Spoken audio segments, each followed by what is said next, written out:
তো চলো দেখি আমাদের গতকাল আমরা এগুলো পড়েছি। এই পিডিএফ অলরেডি আমি ইউটিউবে ক্লাস আপলোড করে দিয়েছি এবং সেখানে গতকালকের ক্লাসে যতটুকু পর্যন্ত ভাইয়া পড়িয়েছি ততটুকু পর্যন্ত পিডিএফ এর গুগল ড্রাইভ লিংক আমাদের দিয়ে দেওয়া হয়েছে। তো তোমরা লিংকটা ক্লিক করলেই তোমরা গতকালকের পিডিএফটা পেয়ে যাবা। তো সেখান থেকে একটু কষ্ট করে ডাউনলোড করে নিবা আর কি, ঠিক আছে? তাহলেই হয়ে যাবে। আচ্ছা, তো গতকালকের ক্লাসে আমরা 70 পর্যন্ত পড়েছি, আমরা আজকে তারপর থেকে শুরু করব। তো দেখি তারপর থেকে আমাদের আসলে কি আছে।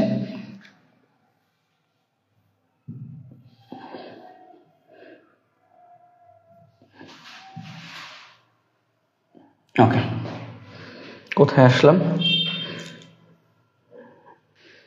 একটু বেশি সামনে চলে গেছি। আচ্ছা, দাঁড়াও দেখতেছি। ওকে, এখানে 70, এই যে আমাদের 70। আমরা গতকাল 70 পর্যন্ত আমরা পড়েছি, আজকে আমরা তারপর থেকে শুরু করব।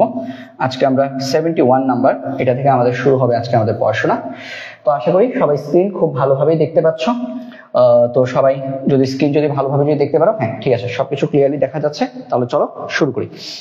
আমাদের আজকের প্রথম এমসিকিউটা আমাদের কি? দেখো, আমাদের আজকের প্রথম এমসিকিউ আমাদেরকে আসলে কি বলেছে, চলো আমরা দেখি। কত অক্ষাংশে অভিকর্ষজ ত্বরণের মান সবচেয়ে কম? আমরা গতকাল যেখানে শেষ করেছি তারপর থেকে শুরু করলাম। তো চলো শুরু করি। হ্যাঁ, তো চলো শুরু করি। 71 নাম্বার, কত অক্ষাংশে অভিকর্ষজ ত্বরণের মান সবচেয়ে কম? আমাদের অভিকর্ষজ ত্বরণের মান অক্ষাংশ দিয়ে আমরা বের করতে চাই, তাহলে অক্ষাংশ দিয়ে অভিকর্ষজ ত্বরণের মান কি আসে? আমাদের জি ল্যামডা আসে, তাই না? অক্ষাংশ দিয়ে আমরা যদি অভিকর্ষজ ত্বরণের মান বের করতে চাই তাহলে আমাদের কি আসে? জি ল্যামডা আসে। তো ভাইয়া খেয়াল করো, জি ল্যামডা সমান কি? জি ল্যামডা সমান আমরা জানি জি আমাদের যে আদর্শ অভিকর্ষজ ত্বরণ, সেটা থেকে আমাদেরকে omega square R cos square lambda বিয়োগ করতে হয়। তো ঠিক আছে, তাহলে আমাদের জি ল্যামডা সবচেয়ে কম কত আসতে পারবে ভাইয়া? জি মাইনাস ওমেগা স্কয়ার আর। তো এই omega square R cos square lambda এটা কখন এটা ইকুয়াল টু ওমেগা স্কয়ার আর হবে ভাইয়া? যখন ল্যামডার মান 0 ডিগ্রি হবে। কেন? কারণ ল্যামডার মান যদি 0 ডিগ্রি হয় তাহলে cos 0 এর মান হচ্ছে 1, তার মানে cos স্কয়ার 0 ডিগ্রি মান 1 কে ওমেগা স্কয়ার আর দিয়ে গুণ করলে কত আসে? ওমেগা স্কয়ার আর আসে।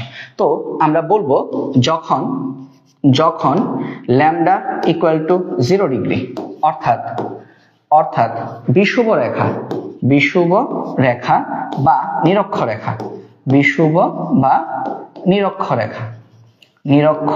রেখায় আমাদের জি ল্যামডা কত আসবে?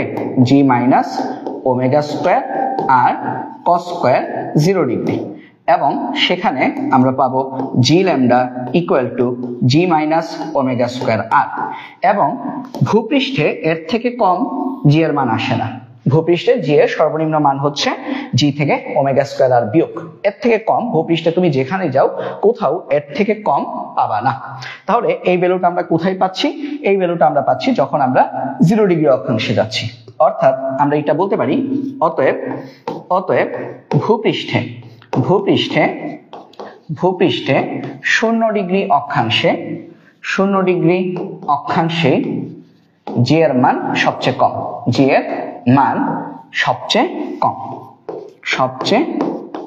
কম, এবং সেটি কত? সেটি হচ্ছে g lambda equal to g minus omega square R. এর থেকে কম হয় না। হ্যাঁ, কেন্দ্রে 0 হয়, কিন্তু ভূকেন্দ্র তার ভূপৃষ্ঠ না। ভূকেন্দ্র কি? ভূপৃষ্ঠ থেকে 6400 কিলোমিটার নিচে গভীরে। তার মানে জি এর মান সবচেয়ে কম, ভূপৃষ্ঠে জি এর মান সবচেয়ে কম হবে 0 ডিগ্রি অক্ষাংশে বা বিষুব রেখায় বা নিরক্ষ রেখায়। তাহলে কত অক্ষাংশে অভিকর্ষজ ত্বরণের মান সবচেয়ে কম? সবচেয়ে কম হচ্ছে 0 ডিগ্রি অক্ষাংশে। ঠিক আছে, ওকে। তারপরে আসি আমরা আমাদের পরের এমসিকিউতে যাই। ভাইয়া করতে থাকি, যেখানে যেখানে ঝামেলা হবে তোমরা আমাকে একটু কমেন্টে জানিয়ে দিও। এত নাম্বারটা বুঝি নাই, তখন আমি আবার রিপিট করবো ইনশাআল্লাহ। ঠিক আছে, তারপর দেখো, পৃথিবীর আকার হঠাৎ ছোট হয়ে এর ব্যাসার্ধ পূর্বের অর্ধেক হলে অভিকর্ষজ ত্বরণের মানের পরিবর্তন হবে। বলেছে এই যে অভিকর্ষজ ত্বরণের মানের যে পরিবর্তন হবে, এই পরিবর্তিত মানটা পূর্ব মানের কত গুণ হবে? তার মানে আমাদেরকে পরিবর্তিত যে মান, আমরা তাহলে একটা পরিবর্তিত মানটাকে আমরা তাহলে জি প্রাইম ধরি, তাহলে আমাকে বের করতে বলছে g prime by g equal to what? এদের অনুপাত কত? ঠিক আছে, এই জিটা হচ্ছে স্বাভাবিক মান আর জি প্রাইমটা হচ্ছে ব্যাসার্ধ অর্ধেক হওয়ার পর যে মানটা পাবা সেটা হচ্ছে জি প্রাইম। তাহলে আমরা অঙ্কে না যে আমরা কিভাবে ম্যাথটা করতে পারি, সরাসরি আমরা ম্যাথটা করতে পারি ফর্মুলার সূত্র দিয়ে। খেয়াল করো তোমাদের মনে আছে কিনা, দেখো জি সমান তোমরা সবাই জানো gm/r², এটা আমরা সবাই জানি। ওকে ফাইন, তাহলে এখন ব্যাসার্ধ যদি অর্ধেক হয়, পূর্বের অর্ধেক হয়, তাহলে আমরা এইভাবে লিখতে পারি ব্যাসার্ধ অর্ধেক হলে, ব্যাসার্ধ অর্ধেক হলে আমরা লিখতে পারি r', এটা সমান কত r/2। বাকি সব তো ঠিক আছে, কারণ পৃথিবীর আকার হঠাৎ ছোট হয়ে ব্যাসার্ধ অর্ধেক হয়েছে, বাট পৃথিবীর ভর চেঞ্জ হয়েছে এরকম কিছু বলে নাই। তার মানে জি এবং এম, এই যে জি এবং এম এটা কি ফিক্সড, তাহলে আমরা লিখবো, খেয়াল করো জি এর সাথে আর এর সম্পর্ক কি ভাইয়া, বর্গের ব্যস্তানুপাতিক। তাহলে আমরা এখানে লিখতে পারি, তাহলে আমরা লিখতে পারি সুতরাং আমাদের জি প্রাইম সমান আমাদের কত আসবে, জি এম ডিভাইডেড বাই r'²। ঠিক আছে, কারণ শুধু আরটাই চেঞ্জ হচ্ছে, আর চেঞ্জ হচ্ছে r' হয়ে গেছে। তাহলে এটা সমান আমরা কি লিখতে পারি, gm ডিভাইডেড বাই r' মানে হচ্ছে r/2 হোল স্কয়ার। তাহলে এটা আমাদের কত আসবে, খেয়াল করো আমাদের, আমরা যদি উল্টে দিই তাহলে gm ইন্টু আমাদের 2 উপরে চলে যাবে, তার মানে 4/r²। তো এটা সমান আমাদের কত আসতেছে বলো, তাহলে আমাদের আসতেছে 4 ইন্টু gm/r²। এবং gm/r² সমান কত, এটা কত, এটা হচ্ছে জি এর, এটা হচ্ছে এই যে জি এর সমান এই যে জি, তার মানে আমরা এটা কত হয়ে যাচ্ছে 4g হয়ে যাচ্ছে, 4g তার মানে 4 গুণ হবে। অর্থাৎ ব্যাসার্ধ যদি আকার যদি ছোট হয়ে যদি অর্ধেক হয়, তাহলে আমাদের পরিবর্তিত মানটা পূর্বের মানের 4 গুণ হবে। তো ভাই এটা তো অনেক ডিটেইলসে করলাম তাই না, পরীক্ষায় তো সময় পাবো না। পরীক্ষায় শর্টকাট এমসিকিউটা কিভাবে করব, ভেরি ইজি। খেয়াল করো পরীক্ষায় তুমি শর্টকাটের জন্য এটা এইভাবে করতে পারো, শর্টকাট হচ্ছে ওই যে সম্পর্কের সূত্র দিয়ে করে ফেলবা। তুমি জানো জি হচ্ছে 1/r² এর সমানুপাতিক, তার মানে সমান লিখতে পারো।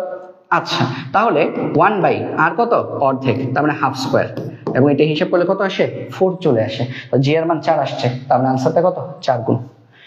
তাহলে আমাদের পরীক্ষার সময় এই ধরনের ম্যাথ আমরা যদি অনেকবার যদি প্র্যাকটিস করে যাই, এই ধরনের ম্যাথগুলো আনসার করার জন্য আমাদের সময় লাগবে 5 সেকেন্ড, কারণ এটা অঙ্কটা করাই লাগবে না। তুমি দেখতেছো হাফ দেওয়া, অর্ধেক, তার মানে হাফকে স্কয়ার করলে কত 1/4, উল্টে দিবা কত 4।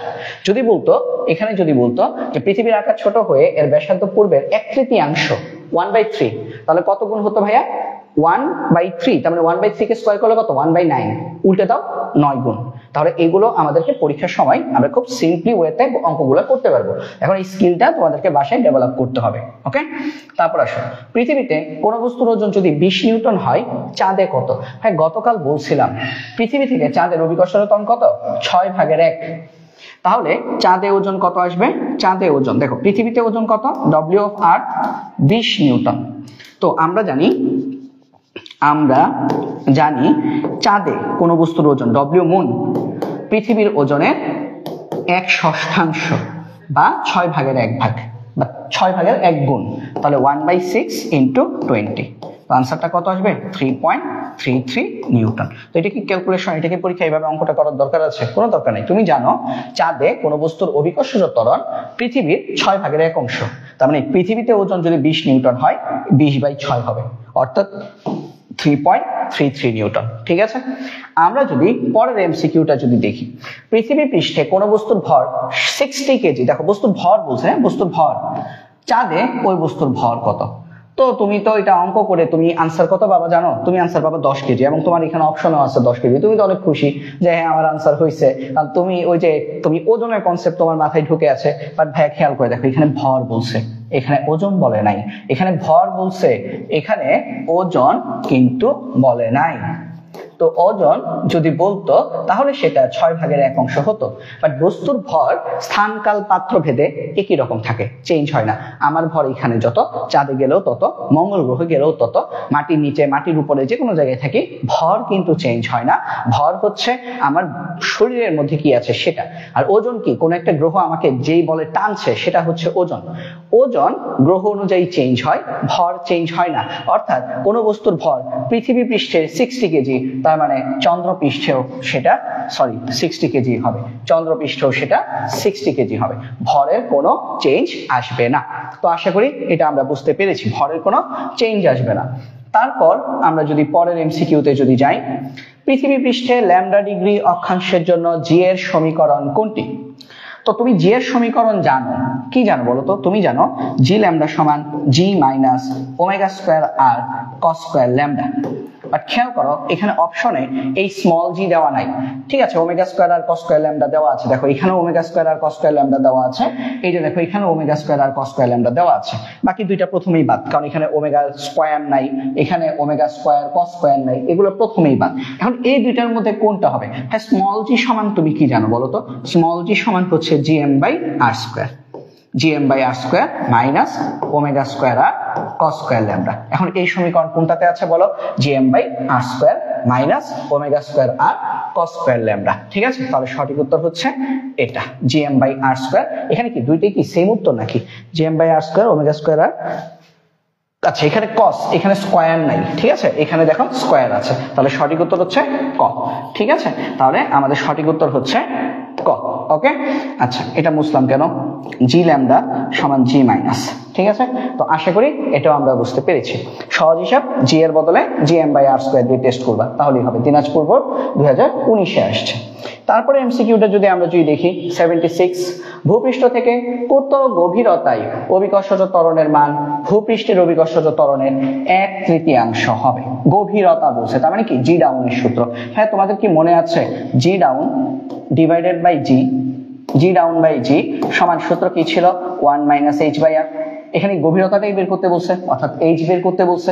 ওই যে বলছে দেখো কত গভীরতায় এইচ বের করতে বলছে, 1/3 হবে, তার মানে জি ডাউন বাই জি এর মান কত? 1/3, 1/3 হবে। জি ডাউন বাই জি কত?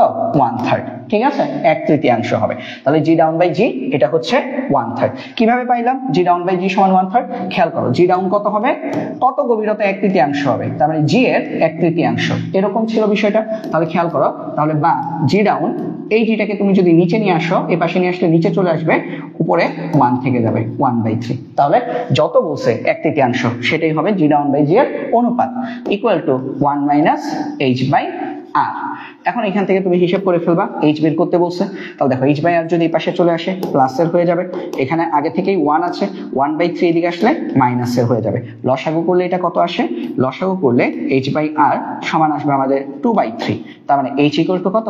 H equal to 2/3 R, H equal to 2/3 R. তো আনসার কোথায়? 2/3 আর 2r/3। তাহলে কত গভীরতায় আমাদের অভিকর্ষজ ত্বরণ ভূপৃষ্ঠের অভিকর্ষজ ত্বরণের 1/3 হবে?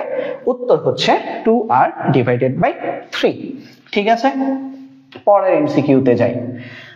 মেরু অপেক্ষা বিষুবীয় অঞ্চলে অভিকর্ষজ ত্বরণ কতটা কম? এটা ওমেগা স্কয়ার আর পরিমাণ কম, এটা মুখস্থই রেখো। হ্যাঁ, এটা পরীক্ষার জন্য আসলে করার দরকার নাই, বাট আমি ব্যাখ্যাটা দিয়ে দিচ্ছি। দেখো মেরু অঞ্চল, মেরু মানে কি? ল্যামডার মান 90 ডিগ্রি, ঠিক আছে? আর বিষুবীয় অঞ্চল, বিষুবীয় মানে কি? ল্যামডার মান 0 ডিগ্রি। তাহলে বুঝো, তাহলে মেরুতে, মেরু আমরা কি বলি? মেরু মানে কি? জি পোল। আচ্ছা বাংলাতেই লিখি, হ্যাঁ, মেরু মানে হচ্ছে জি মেরু, জি মেরু সমান কত? জি minus omega square R cos square, ল্যামডার মান কত? 90। কস 90 মান কত ভাই? 0। তার মানে এই পুরো অংশটা কি হয়ে যাবে? 0 হয়ে যাবে। তার মানে মেরুতে যে জি আসে সেটা হচ্ছে আমাদের জি এর আদর্শ মানের সমান। ওকে ফাইন, মেরুতে জি পাইলাম। আবার একই সাথে আমরা করব কি? জি বিষুব অঞ্চল, জি বিষুবতে আমাদের মানটা কত আসে? G minus omega square R cos square lambda, cos square 0 degree বিষুবতে। তাহলে এখান থেকে আমরা লিখতে পারি, সুতরাং জি বিষুব বা জি নিরক্ষরেখা ইকুয়াল টু কত? জি মাইনাস ওমেগা স্কয়ার আর, ঠিক আছে? কারণ কি cos 0 মান কত? 1 কে ওমেগা স্কয়ার আর দিয়ে গুণ করলে কত আসে? ওমেগা স্কয়ার আর আসে। এখন বলছে মেরু অপেক্ষা বিষুব অঞ্চল অভিকর্ষজ ত্বরণ কতটা কম? আপনি বিয়োগ করতে হবে, তাহলে জি মেরু থেকে জি বিষুব বিয়োগ করো। তাহলে সুতরাং জি মেরু কতটা কম বের করতে বলছে? জি মেরু মাইনাস জি বিষুব সমান আমাদের কত আসবে? খেয়াল করো, এটা সমান আমাদের আসবে, মেরুতে হচ্ছে জি মাইনাস, ওটাতে কত? জি মাইনাস ওমেগা স্কয়ার আর। তাহলে দেখো যদি ব্র্যাকেট তুলে দাও, জি মাইনাস জি মাইনাস মাইনাসে প্লাস ওমেগা স্কয়ার আর, জি কাটা ওমেগা স্কয়ার আর পরিমাণ কম। তাহলে মেরু থেকে বিষুব অঞ্চলে আমাদের অভিকর্ষজ ত্বরণ ওমেগা স্কয়ার আর পরিমাণ কম। গতকাল একটা এমসিকিউতে এটার ভ্যালু বের করে দেখিয়েছিলাম। এটার মধ্যে ওমেগার মান আসবে 7.27 × 10⁵, আর এর মান হচ্ছে 6.4 × 10⁶। তো আশা করি এটা আমরা সবাই ক্লিয়ার, ঠিক আছে? তো এতটুকু পর্যন্ত আশা করি ক্লিয়ার। ওকে, আচ্ছা তো দেখি কে কে আছো এই মুহূর্তে। আচ্ছা, সিনথিয়া ঐশ্বর্য, ওয়ালাইকুম আসসালাম। তো যারা যারা ক্লাস করছো তারা একটু জানাও, যারা যারা আছো তারা একটু জানাও। আমি দেখতে পাচ্ছি আহমেদ মুরাদ আছো, তন্নি আছো, ঠিক আছে। আচ্ছা, তারপরে দেখি পৃথিবীর ব্যাসার্ধ আর এর তুলনায় কত গভীরতায় অভিকর্ষজ ত্বরণের মান ভূপৃষ্ঠের অভিকর্ষজ ত্বরণের মানের অর্ধেক হবে। পৃথিবীর ব্যাসার্ধ আর এর তুলনায় কত গভীরতায়, গভীরতায় বলছে, তার মানে কি জি ডাউন, অভিকর্ষজ ত্বরণের মান ভূপৃষ্ঠের অভিকর্ষজ ত্বরণের মান অর্ধেক। একটু আগে অঙ্কটা করছি, ওটা কি ছিল 1/3, এখানে কি বলছে ভাই অর্ধেক। তাহলে কিভাবে হবে, জি ডাউন বাই জি সমান 1 মাইনাস এইচ বাই আর। অর্ধেক মানে কি, অর্ধেক মানে এটা হয়ে যাবে half, equal to 1 minus h by R. তাহলে এখান থেকে আমরা এইচ এর মান বের করব, তাহলে H by R equal to 1 minus half. তাহলে এই H by R equal to আসবে আমাদের হাফ, অর্থাৎ এইচ ইকুয়াল টু আসবে আর বাই 2। তাহলে আমাকে প্রশ্নে বলছে আর বাই 2 হচ্ছে সঠিক উত্তর। পৃথিবীর ব্যাসার্ধ আর এর তুলনায় কত গভীরতায়, তার মানে আর হচ্ছে 6400 কিলোমিটার। তুমি যদি অভিকর্ষজ ত্বরণের মান যদি অর্ধেক পেতে চাও, তাহলে তোমাকে 6400 ভাগ 2 অর্থাৎ 3200 কিলোমিটার গভীরে যেতে হবে। আমরা যদি এখন আমরা যে জায়গায় দাঁড়িয়ে আছি সেই জায়গা থেকে আমরা যদি মাটি খুঁড়তে খুঁড়তে আর বাই 2 পরিমাণ নিচে যদি যাই, তাহলে সেখানে অভিকর্ষজ ত্বরণ ভূপৃষ্ঠ অভিকর্ষজ ত্বরণের অর্ধেক হবে। ঠিক আছে, তো আশা করি ক্লিয়ার। তারপরে যাই, পরে এমসিকিউতে দেখি কি বলেছে। ভূপৃষ্ঠে কোন বস্তুর ভর 50 কেজি হলে চাঁদে কত? হাই রে, ভর ভর ভর সব জায়গায় সেম, চাঁদে 50 কেজি। টেটনামি করিয়া কেউ মানে কি করবেন না, এটার হচ্ছে কোন রকম গুণ ভাগ কিছু করার চেষ্টা করবেন না, ওয়ার্ড আনসার আসতে পারে। কারণ ভর কি, ভর হচ্ছে ভূপৃষ্ঠে যত চাঁদেও তত। ঠিক আছে, পৃথিবীর ব্যাসার্ধ হ্রাস পেলে জি এর মান কি হয়? পৃথিবীর ব্যাসার্ধ মানে কি আর, খেয়াল করো সূত্র কি জিএম বাই আর স্কয়ার। তাহলে খেয়াল করে দেখো জি এর সাথে আর এর সম্পর্ক, ব্যাসার্ধ, ব্যাসার্ধ হ্রাস পেলে জি কি হবে? তাহলে দেখো জি এর সাথে আর এর সম্পর্ক কি, বর্গের ব্যস্তানুপাতিক, ব্যস্তানুপাতিক সম্পর্ক। তার মানে কি, তার মানে হচ্ছে আমরা এখান থেকে আমরা বলতে পারি ব্যস্তানুপাতিক মানে কি একজন বাড়লে আরেকজন কমবে, আর যদি বাড়ে জি কমবে, আর যদি কমে জি বাড়বে। তো আমাকে এখানে বলছে আর পৃথিবীর ব্যাসার্ধ মানে আর কমবে, আর কমলে জি এর মান বৃদ্ধি পাবে। ঠিক আছে, পৃথিবীর ব্যাসার্ধ আর যদি কমে যায় তাহলে জি এর মান বৃদ্ধি পাবে। তারপরে দেখি আমরা পরের এমসিকিউ, জি এর মান কোথায় সর্বাধিক? জি এর মান অবশ্যই মেরুতে সর্বাধিক, মেরুতে জি এর মান সবচেয়ে বেশি। আমরা একটু আগে দেখেছি ভূকেন্দ্রে জি এর মান হচ্ছে 0, আর মেরুতে হচ্ছে জি এর মান জি এর সমান জি। বিষুব অঞ্চলে জি এর মান কত? বিষুব অঞ্চলে জি এর মান হচ্ছে জি মাইনাস ওমেগা স্কয়ার আর। আর পাহাড়ের চূড়ায় জি এর মান কত? জি এর মান হচ্ছে জি ইন্টু আমাদের কি ছিল R by R plus h whole square. এই সূত্র আমরা পড়েছি না, জি আপের সূত্র, g up equal to g into R by R plus h whole square. ঠিক আছে, আচ্ছা, অথবা এটাকে এইভাবেও লেখা যায়, আমাদের গাইড গুলোতে আসলে এইভাবে লেখে, এইভাবে থাকে না, g into R square by R plus h whole square, মানে এরকম থাকে g R square divided by R plus h whole square. হ্যাঁ, তো যেহেতু আর এর উপর স্কয়ার, আর প্লাস এইচ এর উপর স্কয়ার, তো এটাকে আমরা হোল স্কয়ার আকারে লিখতে পারি।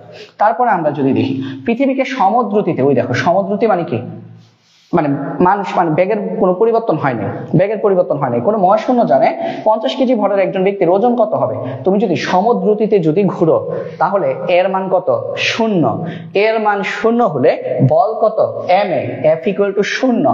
ওজন কি? একটা বল, তার মানে বলটা কত হবে বা ওজনটা কত হবে? 0 হবে। সব সময় মনে রাখবা সমদ্রুতিতে সমবেগে যদি কেউ যদি কাউকে কেন্দ্র করে যদি ঘুরে, সমদ্রুতিতে বা সমবেগে ঘূর্ণায়মান কোনো জিনিসের উপর ওজন বা আকর্ষণ বল বা ওজন বা বল এই জিনিসগুলো 0 আসে। ঠিক আছে, এই জিনিসগুলো 0 আসবে। তারপরে আসো পৃথিবীর ভর অপরিবর্তিত রেখে, আচ্ছা ভর চেঞ্জ করব না, এম চেঞ্জ করব না, ব্যাসার্ধ কমাবো, 4% কমাবো, তাহলে অভিকর্ষজ ত্বরণ কত পার্সেন্ট বাড়বে? অবশ্যই বাড়বে। কেন? একটু আগে আমরা পড়ছি তাই না, জি এর সাথে আর এর সম্পর্ক বর্গের ব্যস্তানুপাতিক। তার মানে আমাদের আর যদি কমাই, আর কমাচ্ছি, এটা ব্যাসার্ধ আর 4% কমিয়েছি, 4% কমালে আমাদের অভিকর্ষজ ত্বরণ জি, এটা অবশ্যই অবশ্যই আমাদের কি হবে? বাড়বে। এটা নটরডেম কলেজে আসছে। তাহলে চলো দেখি, এটা আমরা ম্যাথ করবো না, আমরা সিম্পল ওয়েতে অঙ্কটা করার চেষ্টা করি। আচ্ছা, প্রথমে ম্যাথ দেখে, ম্যাথে যদি দেখে, দেখো g equal to GM by R square. তো এখানে আর তো কমে গেছে না কিছুটা, তাহলে এটাকে আর প্রাইম লিখি। কমা জিনিস, এটাকে তো আর লেখা যাবে না। আচ্ছা চলো দেখি তাহলে এটা কত আসে। জিএম বাই আর প্রাইম কত 4% কমে গেছে। নর্মালি আর কত, আর মানে কি 1 আর 4% কমছে মানে কি 4% মানে কি ভাইয়া 4/100, তার মানে 0.04। 4% কমে গেছে মানে আর এর মান হচ্ছে 0.96, মানে 96 হয়ে গেছে আর কি। 100 সমান যদি 1 হয়, 4 কমছে, তার মানে কি 96 হয়ে গেছে, অর্থাৎ 0.96। তাহলে 0.96 আর হয়ে গেছে। 4% কমার মানে হচ্ছে এটা 0.96 হয়ে গেছে। তাহলে এটা যদি হয় তাহলে এটা সমান কত আসে চলো দেখি। জিএম বাই আর স্কোয়ার, ঠিক আছে, জিএম বাই আর স্কোয়ার, আর এটা সমান কত 1, উপর হচ্ছে 1, নিচে হচ্ছে 0.96 হোল স্কোয়ার। তাহলে এটা হিসাব করলে কত আসে দেখো, উপরে 1, নিচে হচ্ছে 0.96 হোল স্কোয়ার, এটা আসবে 1.085 into GM by R square.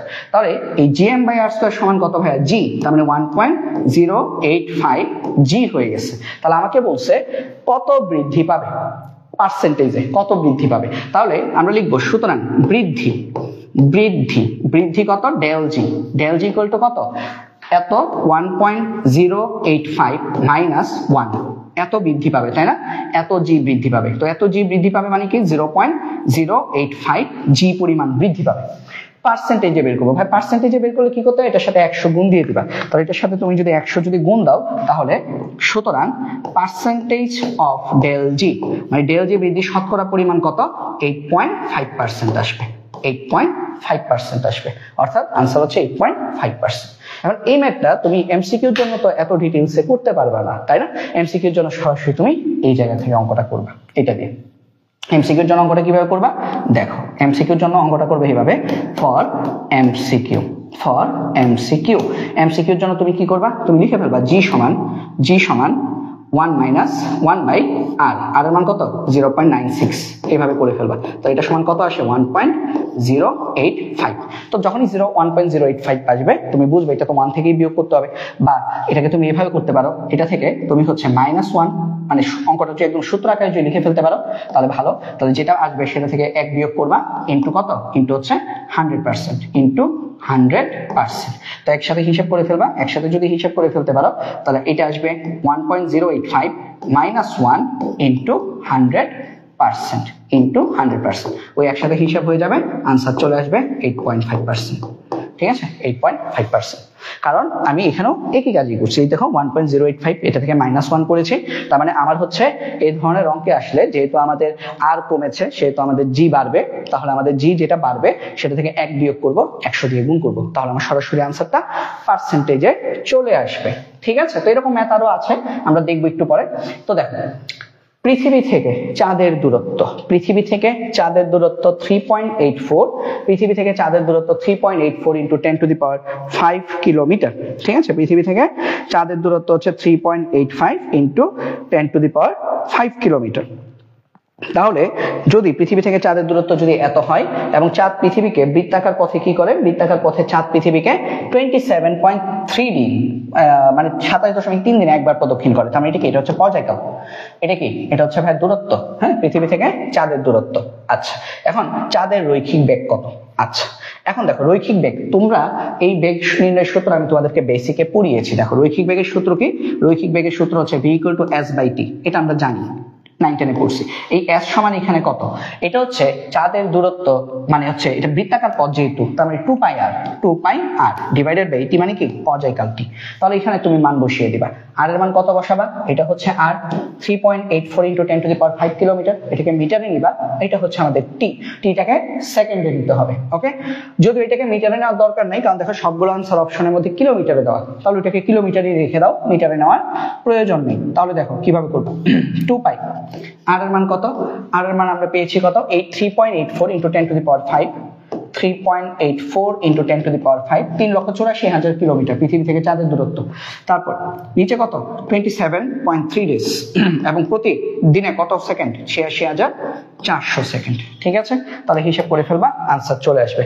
Answer কত আসে, আনসার খুব সম্ভবত 1.022 আসে, তাও একটু ক্যালকুলেশন করে নাও ভাই, একটু দেখি ক্যালকুলেশন করে।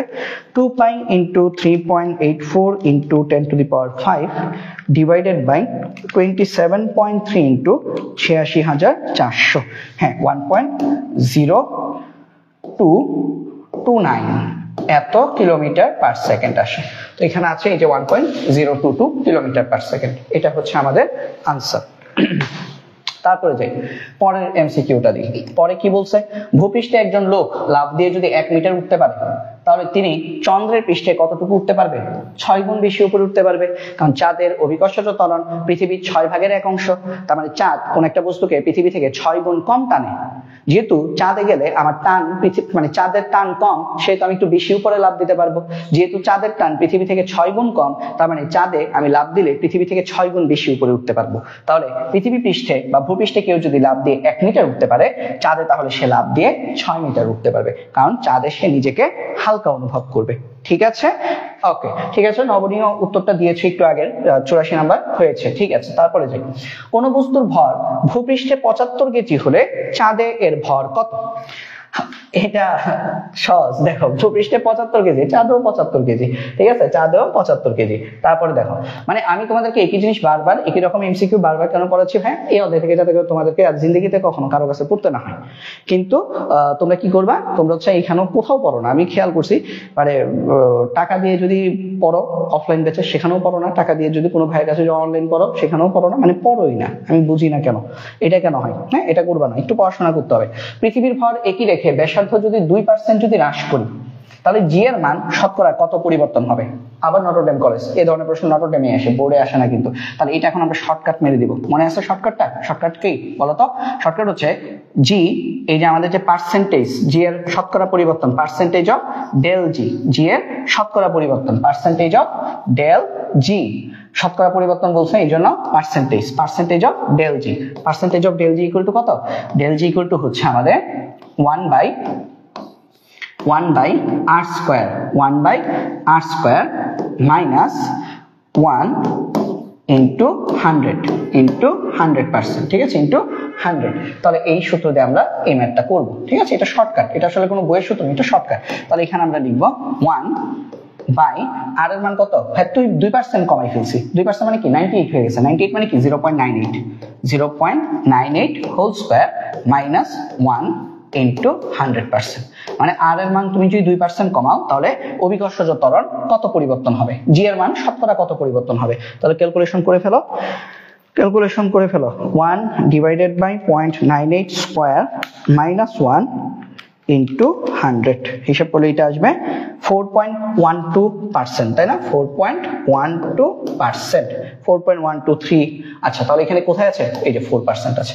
তাহলে আনসারটা কি আসবে? 4% আসবে। তার মানে তুমি যদি আর এর মান ব্যাসার্ধ যদি পৃথিবীর ভর, এই যে পৃথিবীর ভর একই রেখে তুমি ব্যাসার্ধ যদি 2% যদি কমাও তাহলে জি এর মান শতকরা 4.12% পরিবর্তন হবে, মানে বৃদ্ধি পাবে। পরিবর্তন বলতে এখানে বৃদ্ধি বুঝিয়েছে। তারপরে আসো, ভূপৃষ্ঠ হতে কত উচ্চতায় অভিকর্ষজ ত্বরণের মান ভূপৃষ্ঠে অভিকর্ষজ ত্বরণের মানের 64/1 হবে? আচ্ছা, 64/1, 64/1 মানে কি? কত উচ্চতা? উচ্চতা বললে ভাই সূত্র কি? সূত্র হচ্ছে g up by g equal to R by R plus h whole square. তাহলে এখানে জি আপ বাই জি সমান কত? 1/64। কেন? কারণ ভূপৃষ্ঠ অভিকর্ষজ ত্বরণের 64/1। তার মানে ব্যাপারটা আসলে কি? এদিকে একটু খেয়াল করো। ব্যাপারটা হচ্ছে এরকম, জি আপ এটা হচ্ছে জি বাই 64, 64/1। তার মানে এখান থেকে আমরা বলতে পারি g up divided by g equal to 1/64। তাহলে এখানে আমরা বসাবো, সূত্র বসাই। আমাদের বের করতে হবে কি? কত উচ্চতায়? এইচ বের করতে হবে।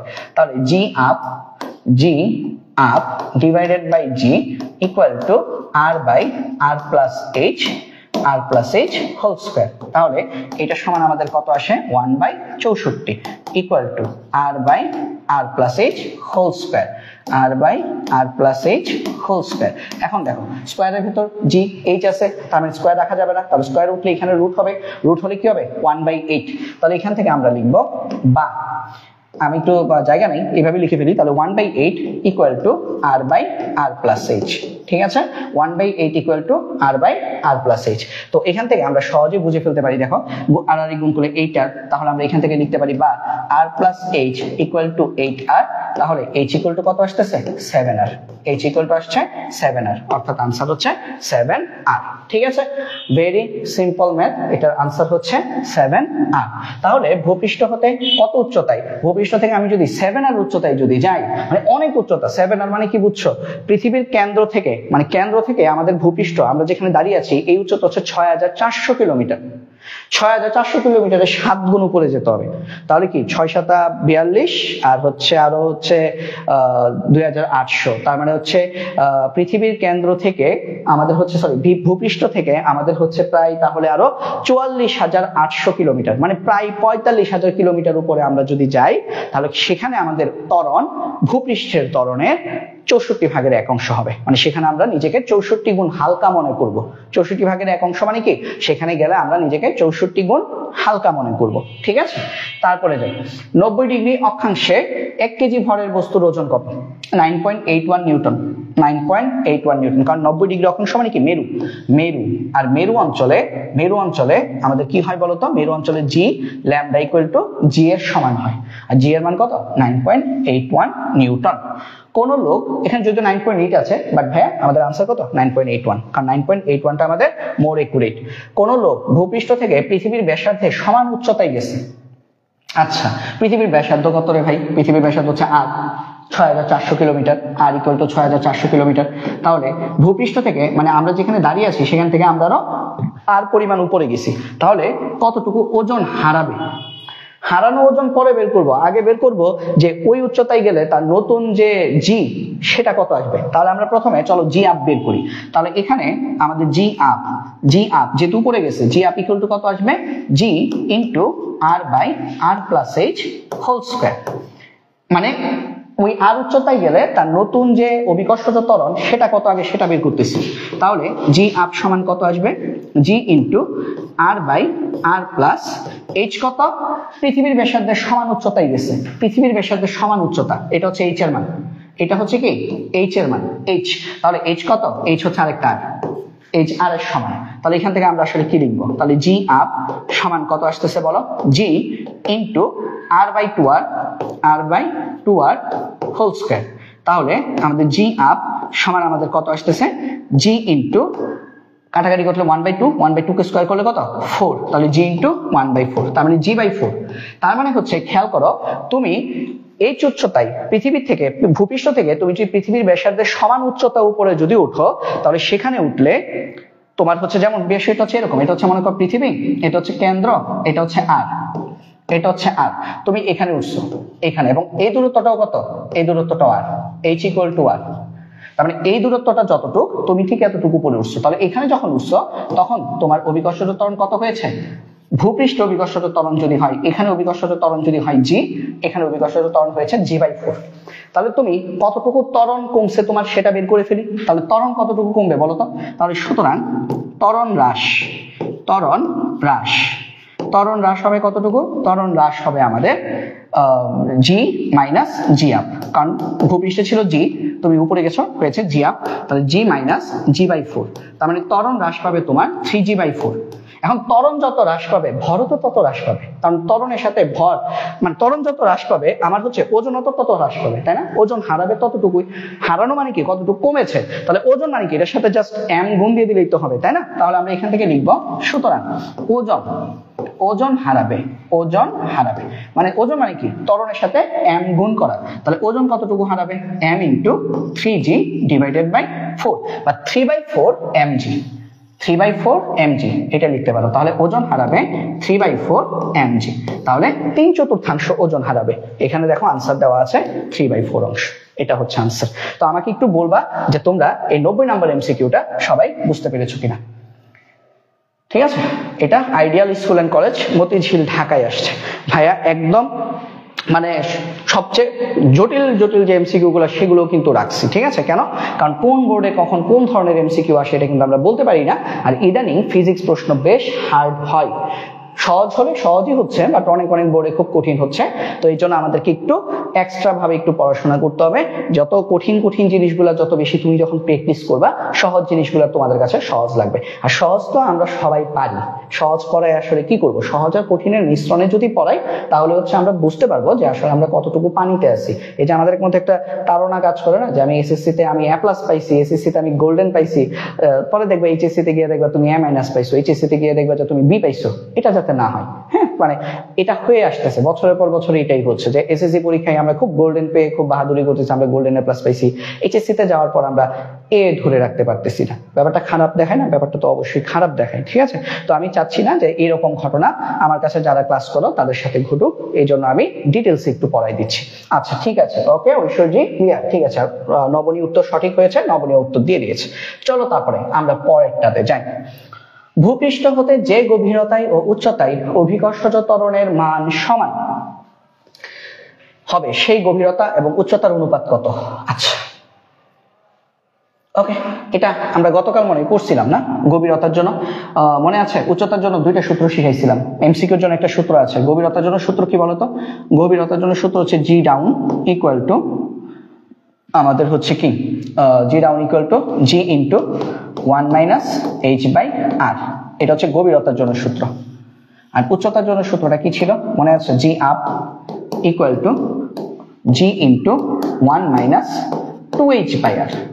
এটা বেসিকে পড়াই নাই, এটা গতকাল পড়াইছিলাম ফর এমসিকিউ, যে এটাও হতে পারে, ঠিক আছে? আচ্ছা তাহলে আমাকে বলছে গভীরতা এবং উচ্চতার অনুপাত, মানে এই এইচ এবং ওই এইচ এর অনুপাত। তাহলে এক কাজ করি, এটাকে এইচ ডাউন লিখে রাখো আর এটাকে তুমি এইচ আপ লিখে রাখো, ঠিক আছে? এটাকে এইচ ডি লিখলাম, ওটাকে এইচ আপ লিখলাম, এই দুটার অনুপাত বের করবো। এবং বলছে যে গভীরতায় এবং উচ্চতায় অভিকর্ষজ ত্বরণের মান সমান, তার মানে জি ডি এবং জি আপ সমান। তাহলে এখানে কি কি বলছে? এখানে জি ডি এবং জি আপ সমান যে উচ্চতায় অভিকর্ষজ ত্বরণ জি আপ এবং যে গভীরতায় অভিকর্ষজ ত্বরণ জি ডি সমান, ওই উচ্চতা এবং ওই গভীরতা, ওই উচ্চতা এবং ওই গভীরতার অনুপাত বের করতে বলছে। তার মানে জি ডি সমান জি ডি জি আপ সমান, জি এবং জি এটা তো সমানই, আর জি ডি জি আপ এই দুটোও সমান। তাহলে আমরা এখন কি লিখবো? তাহলে দেখো গভীরতা এবং উচ্চতার অনুপাত বের করতে বলছে। তাহলে দেখো উপরে কাকে রাখবা? গভীরতা। এইখানেও কিন্তু একটা ব্যাপার আছে, পরীক্ষায় তোমার মনমানি করলে হবে না, পরীক্ষায় প্রশ্ন দেখতে হবে। বলছে প্রথম বলছে গভীরতা, তারপরে বলছে উচ্চতা, তারপরে তুমি আগে গভীরতাকে রাখবা, তারপর তুমি উচ্চতাকে রাখবা। তুমি যে উল্টা লিখো দেখো তারাও দুইটা উত্তর রাখছে, একটা হচ্ছে 1:2, একটা হচ্ছে 2:1। তুমি যদি তোমার মনমানি করো তুমি ভুলটা দাগানোর সম্ভাবনা আছে। দেখো একটা 1:2 আর একটা হচ্ছে 2:1। তার মানে প্রশ্নে যার কথা আগে বলবে তাকে রাখতে হবে উপরে, যার কথা পরে বলবে তাকে রাখতে হবে নিচে। লবে বসবে যে আগে, হরে বসবে যে পরে। এটা একটু মনে রাখতে হবে, এগুলা এই ট্রিক্স গুলা মনে রাখতে হবে। তাহলে দেখো, তাহলে গভীরতা, তার মানে আমরা এইভাবে লিখবো। তাহলে এটা যদি হয় ধরো 1 নং সমীকরণ, এটা ধরো 2 নং সমীকরণ, তাহলে এটা হচ্ছে আমাদের সমীকরণ নাম্বার 1 এবং এটা হচ্ছে আমাদের সমীকরণ নাম্বার 2। তাহলে 1 কে যদি আমরা 2 দিয়ে যদি ভাগ করি, 1 কে যদি আমরা 2 দিয়ে যদি ভাগ করি তাহলে আমরা কি পাচ্ছি? 1 হচ্ছে জি ডাউন, 2 হচ্ছে জি আপ, 1 হচ্ছে জি into 1 minus h by R, এটা হচ্ছে এইচ ডি, 2 হচ্ছে জি into 1 minus h by R, এটা হচ্ছে এইচ আপ। তাহলে এখন খেয়াল করো, এই দুইটা যেহেতু সমান তার মানে এই দুইটা কাটা, এবং এই দুইটা কেটে আমরা এই দুইটার বদলে আমরা কি বসাবো? কাটাকাটি করলে কত আসে? 1। কাটাকাটি করে ফেলবো মানে কি এটা আর এটা কাটলে কত আসবে? 1 আসবে। তাহলে এই দুইটার বদলে আমরা বসাবো 1 বা 1।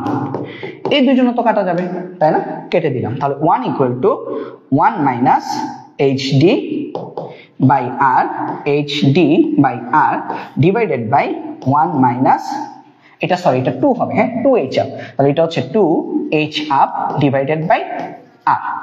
এখন আমরা এইচ ডি এবং এইচ আপ এর অনুপাত বের করব। তাহলে দেখো আর আর গুণ করি, আগে হচ্ছে আমরা লসাগু করি, হ্যাঁ আর আর যদি গুণ করো তাহলে এটা কি হবে দেখো তো, এইচ ডি আগে রাখো, তাহলে 1 minus H D divided by R সমান 1 minus 2h up divided by R. আচ্ছা তাহলে এখন এটা সমান কত আসবে? 1 1 কাটা যায়, কারণ 1 এদিকে আসলে মাইনাস হয়ে যাবে, 0 হয়ে যাবে, 0 হয়ে যাবে। তাহলে খেয়াল করো যদি 0 হয়ে যায় তাহলে আসলে আমরা এইদিকেও মাইনাস এদিকেও মাইনাস কাটা যায়, তার মানে আমরা লিখতে পারি এইচ ডি বাই আর সমান 2h up divided by R. তাহলে আর আরও কাটা যায়, তার মানে এইচ ডি ইকুয়াল টু কত? 2h up.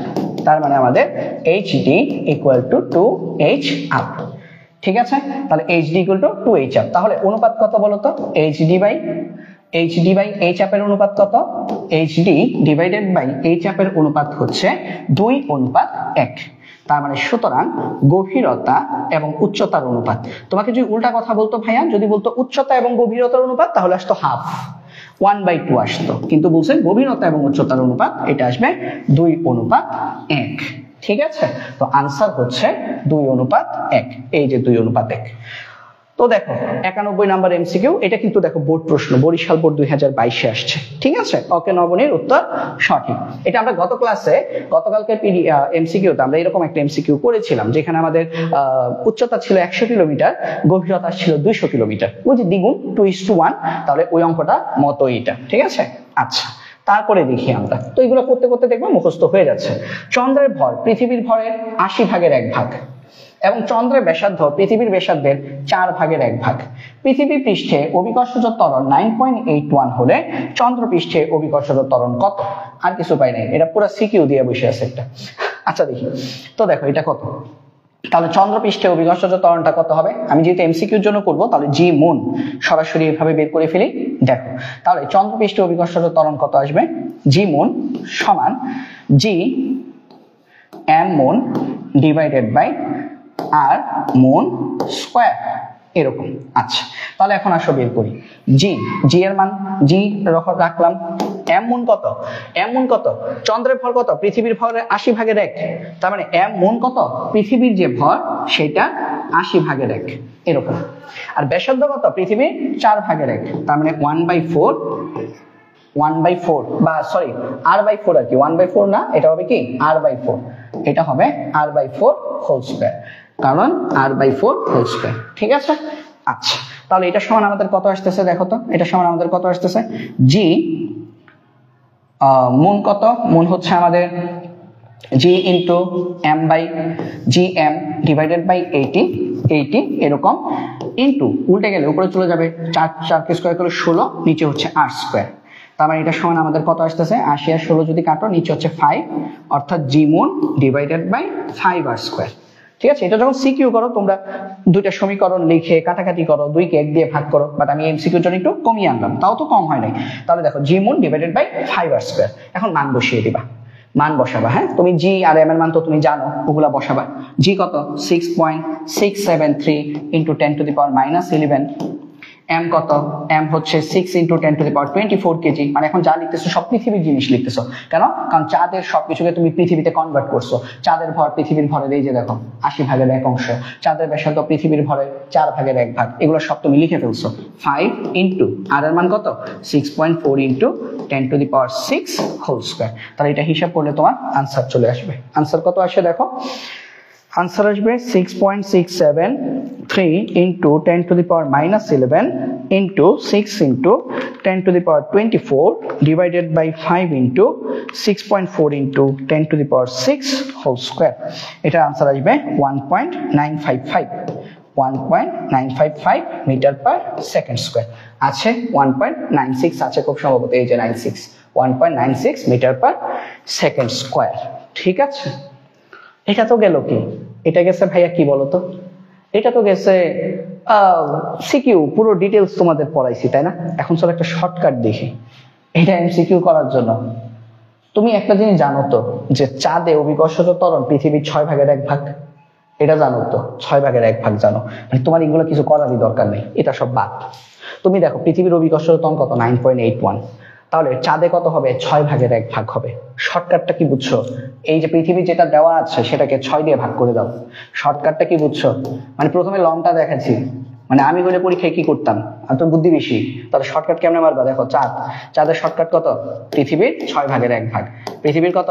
9.81 ডিভাইডেড বাই 6, এটা আসবে দেখবা 1.963 আসে। তাহলে 1.963 তুমি অপশন চেক করে দেখবা 1.96 আছে, তো উত্তর দাগিয়ে দিবা 1.96। তো বলো কেমন লাগলো শর্টকাট? শর্টকাট মানে কি? শর্টকাট আসলে কিছুই না, তোমার মাথায় ওই সময় উপস্থিত বুদ্ধি কাজ করলে কাজ হলো।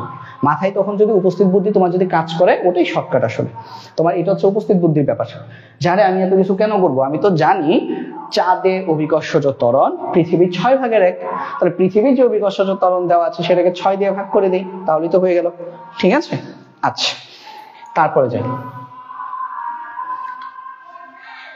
আচ্ছা আজানটা একটু শেষ হোক, তারপরে দেখছি পরেরটা।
আচ্ছা ঠিক আছে, নবনী বলছো 1.635 আসে, হ্যাঁ ঠিক আছে 1.635 আসে, তাহলে এটাই আসবে, হ্যাঁ এটা আসবে মনে করো 1.635। আচ্ছা 1.635 আসে, 1.635 আসলে তখন তুমি অপশন চেক করে দেখবা কোনটা এটার কাছাকাছি আছে। হ্যাঁ, তো এটার কাছাকাছি আনসার আছে 1.96, কারণ বাকিগুলো আরো বড় বড় মান, তখন আনসারটা 1.96 দাগাবা। ঠিক আছে, ওরা মানে নর্মালি অ্যাকচুয়ালি হচ্ছে আমাদের চাঁদে হচ্ছে অভিকর্ষজ ত্বরণের মান 1.635, বাট ওদের হচ্ছে ওই নিজস্ব ম্যাথমেটিক্যাল বিষয় দিছে, তো এই কারণে হচ্ছে তাদের মানটা একটু চেঞ্জ হয়ে গেছে। আচ্ছা তারপরে দেখি, তারপরে হচ্ছে আমাদের ভূপৃষ্ঠ হতে কত উচ্চতায় অভিকর্ষজ ত্বরণের মান ভূপৃষ্ঠের অভিকর্ষজ ত্বরণের মানের 1% হবে, এরকম এমসিকিউ আমরা করছি। কত উচ্চতায় বলছি, তার মানে কি, তার মানে হচ্ছে জি আপ বাই জি সমান R by R plus h whole square. এই এইচ বের করতে বলছে। 1% মানে কি 100 ভাগের 1 ভাগ, তার মানে জি আপ বাই জি সমান কত 1/100। এক কাজ করি, এই 1/100 এটাকে রুট করে দিই। কেন রুট করে দিচ্ছি, কারণ ভাইয়া এইচ বের করতে হবে, আমি চাচ্ছি না স্কোয়ারটা থাকুক, রুট করে দিলাম। তাহলে রুট করে এটা কত আসবে 1/10 আসবে। 1/10 আসা মানে কি আর বাই আর প্লাস এইচ। এতটুকু আসার পর তুমি বুঝে ফেলছো এইখানে যত থাকবে এইচ এর মানটা তার থেকে 1 কম হবে, এইচ ইকুয়াল টু হবে 9r।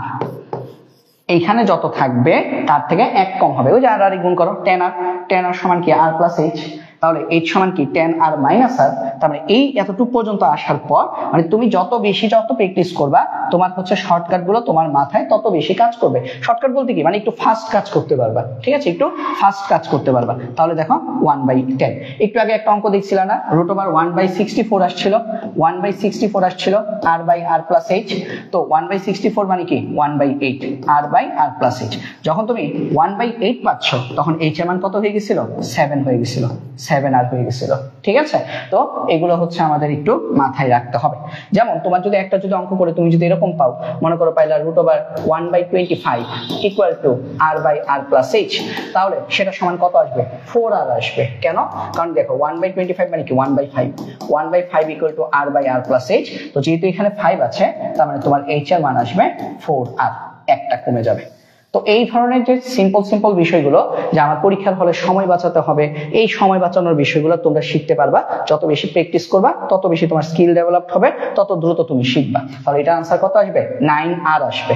কিন্তু এখানে দেখো সবগুলো আনসার হচ্ছে আমাদের কিসে দেওয়া বলো তো, সবগুলো আনসার হচ্ছে আমাদের দেওয়া হচ্ছে মিটারে, তাই না, সবগুলো আনসার আমাদের মিটারে দেওয়া। তাহলে এটাকে আমাদেরকে কি করতে হবে মিটারে নিতে হবে। তো আর এর মান কত 6.4 × 10⁶ মিটার, তাহলে 9 ইন্টু আর 9 ইন্টু 6.4 × 10⁶ করলে কত আসে 57.6 × 10⁶ মিটার, 57.6। ঠিক আছে, এটা সমান কত আসে h ইকুয়াল টু আসে 9 ইন্টু আর এর মান হচ্ছে 6.4 × 10⁶, তাহলে এটা আসে মিটারে, এটা আনসার আসবে 57.6 × 10⁶ মিটার আসবে। এটা হচ্ছে আমাদের আনসার। আমরা যদি পরের এমসিকিউ যদি দেখি, ভর ধ্রুব রেখে পৃথিবীর ব্যাসার্ধ দ্বিগুণ করা হলে কোন বস্তুর ওজন কত হবে।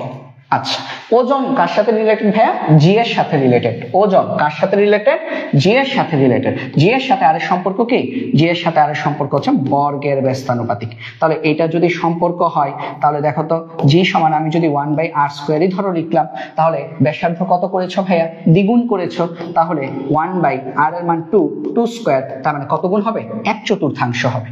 আনসার হচ্ছে 1/4। পৃথিবীর ব্যাসার্ধ তুমি যদি দ্বিগুণ করো তাহলে কোন বস্তুর অভিকর্ষজ ত্বরণ 1/4 হবে। অভিকর্ষজ ত্বরণ যা হয় ওজনও ততই হয়।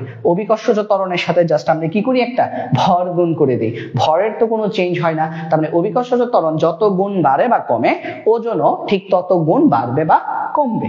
আমরা যদি পরের এমসিকিউতে যদি দেখি, ভূপৃষ্ঠে কোন লোকের ওজন 648 নিউটন। ওজন বলছে, এখানে কিন্তু ভর বলে নাই। চাঁদে ওজন কত ভাইয়া 6 দিয়ে ভাগ করব, তাহলে চাঁদে ওজন কত 648 ভাগ 6, তার মানে 108 নিউটন। চাঁদে ওজন 108 নিউটন। তার কারণ কি, কারণ হচ্ছে ওজন কিন্তু আমাদের কমে, ওজন চেঞ্জ হয় ভর চেঞ্জ হয় না। তারপরে যদি যাই পরের এমসিকিউতে, দেখো বস্তুকে যেভাবে রাখা হোক না কেন, এটা সরাসরি একটা সংজ্ঞা। এই সংজ্ঞাটা একটু মুখস্থ রাখবা, 96। হ্যাঁ, এটা হচ্ছে একটা সংজ্ঞা, এটা একটা সংজ্ঞা। এটা হচ্ছে অভিকর্ষ কেন্দ্র বা ভার কেন্দ্রের সংজ্ঞা। এটা সংজ্ঞা হিসেবে মুখস্থ রাখবা। বস্তুকে যেভাবে রাখা হোক না কেন, তার ওজন যে বিশেষ বিন্দুর মধ্য দিয়ে পৃথিবীর কেন্দ্রের দিকে ক্রিয়া করে, তাকে আমরা বলি অভিকর্ষ কেন্দ্র। এটা সরাসরি মুখস্থ একটা জিনিস, এটা সংজ্ঞা পরীক্ষায় আসে। অভিকর্ষ কেন্দ্র বা ভার কেন্দ্র কাকে বলে, ঠিক আছে? যেমন আমি তোমাদেরকে একটু বোঝাই। মনে করো একটা চতুর্ভুজ, একটা চতুর্ভুজের ভার কেন্দ্র কোথায়? ঠিক তার মাঝখানে, সেন্ট্রয়েড। এখন মনে করো এই চতুর্ভুজটাকে তুমি এইভাবে না রেখে এভাবে কাট করে রাখছো, এখানেও এটার সেন্টারটা কোথায়? কেন্দ্রেই থাকবে। আবার এই চতুর্ভুজটাকে তুমি মনে করো এখন তোমার মনে চাইছে তুমি এইভাবে রাখলা, এখনো তার ভার কেন্দ্রটা কোথায়? অভিকর্ষ কেন্দ্র কোথায়? মাঝখানে। তার মানে এটাই বলছে তুমি একটা বস্তুকে কোনাকুনি, হেলানো, তেছরা, বাঁকা যাই করো না কেন, যেভাবেই রাখো না কেন, এর ভার কেন্দ্র বা অভিকর্ষ কেন্দ্র কাজ করবে কোথায়? সেন্ট্রয়েড দিয়ে। ঠিক আছে, এটা হচ্ছে নিয়ম। যেমন মনে করো আমি একটা ত্রিভুজ দিয়ে যদি দেখাই, মনে করো একটা ত্রিভুজের ভার কেন্দ্র কোথায়? এই যে মধ্যমা বরাবর, মধ্যমা এই জায়গায় হচ্ছে এর ভার কেন্দ্র। এখন তোমার মন চাইছে না আমি ত্রিভুজটাকে রাখবো এইভাবে, উল্টে দিব, তাহলে এখনো কি তার ভার কেন্দ্র কোথায় হবে? এর অভিকর্ষ কেন্দ্র বা ভার কেন্দ্র মধ্যমাতেই হবে। বা আমার মনে চাইছে না আমি এটাকে এভাবে রাখবো, তো এখনো এর ভার কেন্দ্রটা কোথায় হবে? ঠিক তার মধ্যমাতেই হবে। তার মানে তুমি একটা ত্রিভুজকে যেভাবেই রাখো না কেন, ভার কেন্দ্রটা সবসময় কোথায় কাজ করবে? এর মানে সবগুলো বাহুর যে মধ্যমাগুলোর মধ্যবিন্দুতে কাজ করবে। ঠিক আছে? আর চতুর্ভুজের ক্ষেত্রে কোন দিকে কাজ করবে? এই যে কর্ণের ছেদবিন্দুতে কাজ করবে, দুটি কর্ণের ছেদবিন্দুতে কাজ করবে, দুটি কর্ণের ছেদবিন্দুতে কাজ করবে। এখন তুমি এটাকে যেভাবেই রাখো না কেন, এই সংজ্ঞাটাকে আমরা বলি অভিকর্ষ কেন্দ্র বা ভার কেন্দ্র। ঠিক আছে, যশোর বোর্ড 22-এ আসছে। তারপর দেখি, ভূপৃষ্ঠের কাছাকাছি বৃত্তাকার পথে পরিভ্রমণরত মুক্তিবেগে চলে আসছি। আমরা মুক্তিবেগে চলে আসছি, চলো দেখি মুক্তিবেগ। ভূপৃষ্ঠের কাছাকাছি বৃত্তাকার পথে পরিভ্রমণরত কোনো উপগ্রহকে অতিরিক্ত কত বেগ দিলে সেটি পৃথিবীর আকর্ষণ ছাড়িয়ে চলে যাবে? আচ্ছা, সেটি পৃথিবীর আকর্ষণ ছাড়িয়ে চলে যাবে। দাঁড়াও একটা মিনিট, অতিরিক্ত কতটুক দিতে হবে? আচ্ছা, ভূপৃষ্ঠের কাছাকাছি বৃত্তাকার পথে পরিভ্রমণরত কোনো উপগ্রহকে অতিরিক্ত আর কত বেগ দিলে সেটি পৃথিবীর আকর্ষণ ছাড়িয়ে চলে যাবে? আচ্ছা, এটা একটু বোঝো। পৃথিবীর মুক্তিবেগ কত? পৃথিবীর মুক্তিবেগ, এটা আমরা বেসিকে পড়েছি। পৃথিবীর মুক্তিবেগ ভিই, এটা হচ্ছে আমাদের 11.2 কিলোমিটার প্রতি সেকেন্ড। ঠিক আছে, 11.2 কিলোমিটার পার সেকেন্ড, এটা হচ্ছে মুক্তিবেগ, পৃথিবীর মুক্তিবেগ। ঠিক আছে, আচ্ছা, এটা যদি পৃথিবীর মুক্তিবেগ হয়, তাহলে এটা যদি পৃথিবীর মুক্তিবেগ হয়, তাহলে একটা কথা মনে রাখবা যে ভূপৃষ্ঠের কাছাকাছি বৃত্তাকার পথের যে পরিভ্রমণরত কোন উপগ্রহের বেগ কি, এটার বেগ কি, এটা একটু লিখি। হ্যাঁ, এই উপগ্রহের বেগ, উপগ্রহের বেগ এটা একটু মুখস্থ রাখবা। হ্যাঁ, এটা তোমাদের মেইন বইয়ে আছে, বাট এটা বেসিক আমি পড়াই নাই, শুধু এমসিকিউতে লাগে। এই জন্য উপগ্রহের বেগকে আমরা v0 দিয়ে প্রকাশ করব।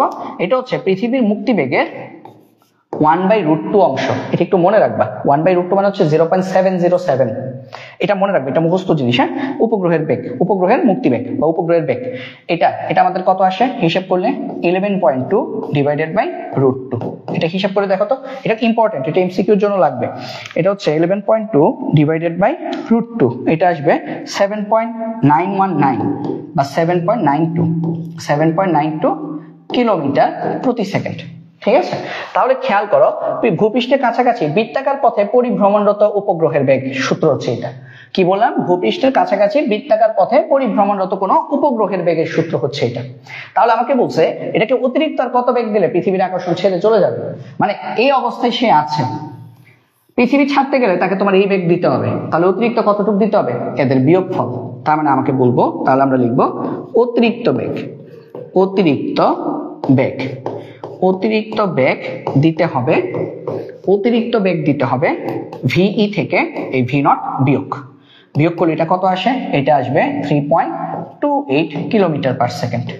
তো এখানে অপশনে দেখো 3.25 আছে, তাহলে সঠিক উত্তর হচ্ছে 3.25 কিলোমিটার পার সেকেন্ড। এটা একটা নতুন একটা কনটেক্সট তোমাদের সবার জন্য, কারণ এটা আমি হচ্ছে তোমাদেরকে বেসিকে এই জিনিসগুলো দরকার ছিল না, তাই পড়াই নাই। তো আমাদের ভূপৃষ্ঠের কাছাকাছি বৃত্তাকার পথে পরিভ্রমণরত কোনো উপগ্রহের বেগের সূত্র হচ্ছে v0 = v/√2। তাহলে আমাকে বলছে আরো অতিরিক্ত কতটুকু বেগ দিলে সেটা পৃথিবীর আকর্ষণ ছেড়ে চলে যাবে। পৃথিবীর মুক্তি বেগ হচ্ছে 11.2, আর ভূপৃষ্ঠের বৃত্তাকার পথে যে জিনিসগুলো ঘুরে, মানে আমাদের ভূপৃষ্ঠে যে অরবিটের মধ্যে যে উপগ্রহগুলো ঘুরে সেগুলোর বেগ হচ্ছে এত। তাহলে আর কতটুকু বেগ দিলে সে হচ্ছে পৃথিবীর আকর্ষণ ছেড়ে চলে যাবে, বিয়োগ করে দিব। ঠিক আছে, তারপরে যাই পরেরটা দেখো। মুক্তিবেগ নিচের কোনটির উপর নির্ভর করে? মুক্তিবেগের সূত্র কি? √v = √2gm/r বা √2g_r। তাহলে দেখো তো কার উপর নির্ভর করে? গ্রহের ভরের উপর নির্ভর করে, গ্রহের ব্যাসার্ধের উপর নির্ভর করে। এই যে গ্রহের ব্যাসার্ধ কোনটির উপর নির্ভর করে? গ্রহের উপর নির্ভর করে, বস্তুর উপর কিন্তু মুক্তিবেগ নির্ভর করে না। তারপরে আসো পরের এমসিকিউতে যাই।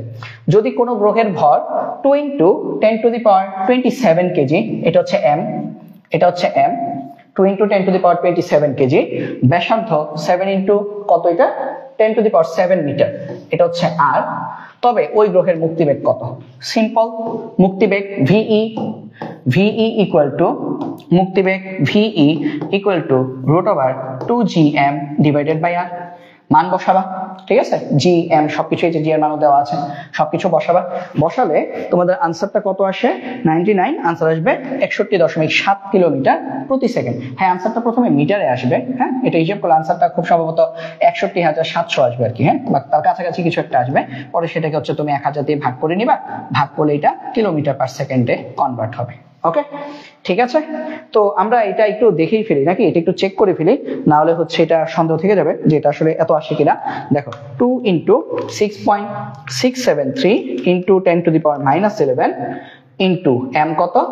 m হচ্ছে 2 × 10⁻27। m আবার তোমাদের ইচ্ছা মতো পৃথিবীর ভর বসাই দিও না, কারণ এখানে m দেওয়া আছে, গ্রহের ভর দেওয়া আছে। আর ব্যাসার্ধ কত? 7 × 10�7 না, ব্যাসার্ধ হচ্ছে 7 × 10⁻7। হ্যাঁ, 61,750 আসে, 61,750 কত আসে? 65 আসে। তাহলে 61,750 লিখো। তাহলে 61,750 হলে সেটা আসলে 61.75 কিলোমিটার পার সেকেন্ড। তো আনসার হচ্ছে 61.7 কিলোমিটার প্রতি সেকেন্ড। তারপরে আসো 100। অভিকর্ষীয় ত্বরণ ধ্রুবক হলে, মানে জি ধ্রুবক, জি কনস্ট্যান্ট, জি যদি কনস্ট্যান্ট হয়, মুক্তিবেগের সাথে ওই গ্রহের ব্যাসার্ধের সম্পর্ক কি? তাহলে দেখ, মুক্তিবেগ VE জি এর সাপেক্ষে কি? √2gr। এখন জি কনস্ট্যান্ট, তার মানে কি 2 ও কনস্ট্যান্ট। তাহলে 2 এবং জি এই দুইটা যদি ধ্রুবক হয়, ধ্রুবক হলে আমরা তাহলে বলতে পারি VE সমানুপাতিক √r। ব্যাসার্ধের মুক্তিবেগ ব্যাসার্ধের বর্গমূলের সমানুপাতিক, ব্যাসার্ধের বর্গমূলের সমানুপাতিক, মুক্তিবেগ ব্যাসার্ধের বর্গমূলের সমানুপাতিক। ঠিক আছে, তারপরে যাই। মুক্তিবেগের সমীকরণ কোনটি? এই যে v = √2gr অথবা v = √2gm/r, এইটাও হতে পারে অথবা 2gr হতে পারে। ওকে, এটা হচ্ছে মুক্তিবেগ। তারপরে আসো, পৃথিবীর অভিকর্ষীয় ত্বরণ ব্যাসার্ধ মুক্তিবেগ কত? এটা বাসায় করো, এটাই আসবে 11.2। ওই যে এই সূত্র কি, v = √2gm/r। হ্যাঁ, এখানে এখন আমরা একটু তাড়াতাড়ি যাই। তারপর দেখো, তারপরে বলছে মঙ্গল গ্রহের পৃষ্ঠে জি দেওয়া আছে, ব্যাসার্ধ দেওয়া আছে, মুক্তিবেগ কত? তাহলে এটাও সেম, VE = √2gr। ব্যাসার্ধ মানে অভিকর্ষজ ত্বরণ দেওয়া থাকলে এই সূত্র, তাহলে আমরা এখানে মান বসিয়ে দিব। √2, g এর মান 3.8, r এর মান কত? r এর মান হচ্ছে 3 × 10³ কিলোমিটার, মিটারে নিলে 10⁶ মিটারে নিতে হবে। ঠিক আছে, তারপর আবার কিলোমিটারে ট্রান্সফার করবা 1000 দিয়ে ভাগ করে। তাহলে কত আসে? √2 × 3.8 × 3 × 10⁶, এটা হিসাব করলে আসে 4774.93, তার মানে 4775 মিটার পার সেকেন্ড। এটাকে তারপর তোমরা 1000 দিয়ে ভাগ করে দাও, 1000 দিয়ে ভাগ করলে এটা আসবে 4.77 কিলোমিটার পার সেকেন্ড। 4.77 তো নয়, 4.8 আছে, এটা 4.8 কিলোমিটার পার সেকেন্ড। তারপরে যাই পরের ম্যাথে। দেখো, কোন বস্তুকে মুক্তিবেগের কত গুণ বেগে নিক্ষেপ করলে কৃত্রিম উপগ্রহে পরিণত হয়? ওই যে একটু আগে করছো, v/√2। এটা হচ্ছে সঠিক উত্তর, v/√2। ঠিক আছে, কত গুণ বেগে, মুক্তিবেগের কত গুণ বেগে নিক্ষেপ করলে কৃত্রিম উপগ্রহে পরিণত হয়? এটা সরাসরি মনে রাখবা, এটা হচ্ছে v/√2, এটা হচ্ছে কৃত্রিম উপগ্রহের বেগ। কৃত্রিম উপগ্রহের বেগের সূত্র, এটাও একটা সূত্র। হ্যাঁ, আচ্ছা, যদি আমরা কৃত্রিম উপগ্রহের বেগ আমরা কি পড়ছিলাম সূত্র মনে আছে? কৃত্রিম উপগ্রহের বেগের সূত্র আমরা পড়ছিলাম √g m/r+h, ওটাও সূত্র, ওটাতেও আমরা আসবো, এটাও একটা সূত্র ছিল। আবার কৃত্রিম উপগ্রহের বেগের সূত্র আমরা এটাও পড়েছি, 2π × r+h / t। এগুলো হচ্ছে পর্যায়কালের, এটা হচ্ছে পর্যায়কালের ভিত্তিতে, এটা হচ্ছে উচ্চতা এবং পৃথিবী গ্রহের ভর ব্যাসার্ধের ভিত্তিতে, আর এটা হচ্ছে আমাদের পৃথিবীর সাপেক্ষে কত গুণ বেগ, এটা হচ্ছে মুক্তিবেগের ভিত্তিতে।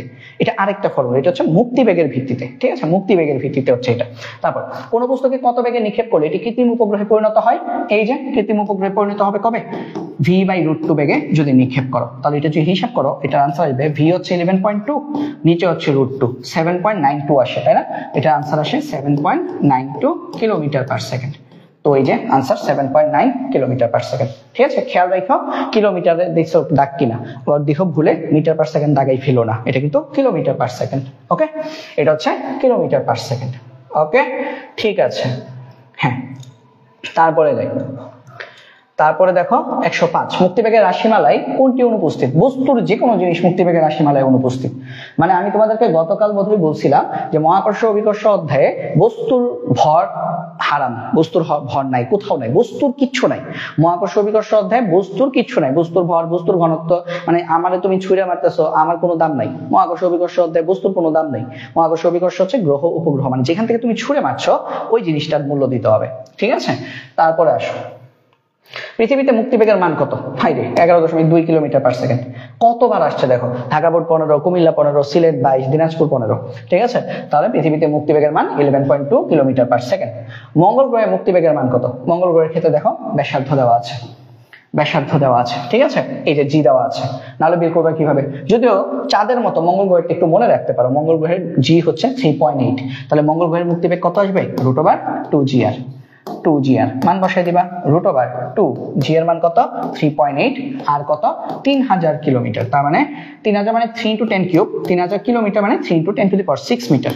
তাহলে এটা হিসাব করলে কত আসে? এর হিসাব করলে আসবে √2 × 3.8 × 3 × 10⁶।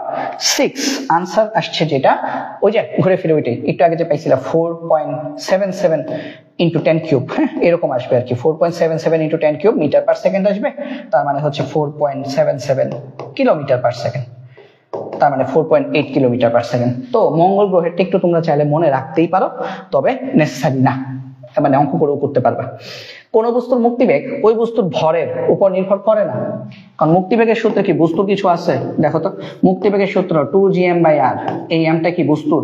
এটা তো হচ্ছে গ্রহের ভর। ঠিক আছে, মুক্তিবেগ বস্তুর ভরের উপর নির্ভর করে না, বস্তুর কোনো ফাংশনই নেই এখানে।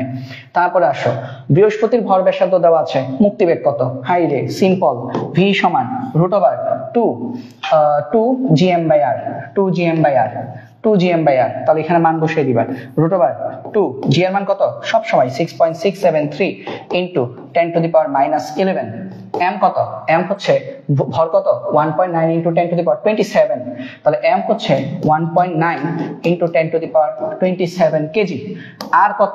বৃহস্পতির ব্যাসার্ধ কত? 7 × 10⁻7 মিটার, 7 × 10⁻7 মিটার। হিসাব করলে এই মানটা কত আসে? হিসাব করো তো, এই মানটা কত আসে দেখো, √2 × 6.673 × 10⁻⁻11 × 1.9 × 10⁻27 ডিভাইডেড বাই 7 × 10⁻27, এই মানটা আসবে 60,187 মিটার/সেকেন্ড। তাহলে কিলোমিটারে নিলে এটা কত আসে? এটা আসবে 60, এই যে সব মিটারই দেওয়া আছে, বাট দেখো এই যে 6 × 10⁻4, এটা হচ্ছে আনসার। কেন দেখো তো, এই যে 60,000 মানে কি? 10,000 মানে কি? 10⁻4, তাহলে 10,000 × 6, তার মানে এটা হবে 6 × 10⁻4 কিলোমিটার/সেকেন্ড। এটা হচ্ছে আনসার, সরি মিটার/সেকেন্ড, মিটার/সেকেন্ড, এই যে 6 × 10⁻4 মিটার/সেকেন্ড। তারপরে যে চন্দ্রের অভিকর্ষীয় ত্বরণ ব্যাসার্ধ দেওয়া আছে, চাঁদের মুক্তিবেগ কত? মানে এখানে সবই মুক্তিবেগের কনসেপ্ট। হ্যাঁ, চাঁদের মুক্তিবেগ, এই যে অভিকর্ষীয় ত্বরণ মানে স্মল জি দেওয়া আছে, 2gr, তো এখানে মান বসাই দিবা, √2g এর মান কত? 1.96, আর কত, আর হচ্ছে 1600 কিলোমিটার, তার মানে 1600 ইন্টু 10 কিউব মিটার। সব অপশন কিলোমিটারে দেওয়া আছে, তার মানে আনসার পাবা মিটারে, সেটাকে আবার 1000 দিয়ে ভাগ করবা। তাহলে ভাগ করলে দেখো তাহলে কত আসে, √2 ইন্টু 1.96 ইন্টু 1600 ইন্টু 10 কিউব, এটা আসবে আমাদের 2504 metre per second, 2504 metre per second. তো এটাকে তুমি যদি 1000 দিয়ে ভাগ করো 2.504 কিলোমিটার পার সেকেন্ড, এই যে দেখো আনসার 2.504 কিলোমিটার পার সেকেন্ড আসবে। ঠিক আছে, হ্যাঁ ঠিক আছে, নবনীর উত্তর ঠিক আছে। তারপরে যাই 111, একটি কৃত্রিম উপগ্রহের কক্ষপথের উচ্চতার সমীকরণ কোনটি?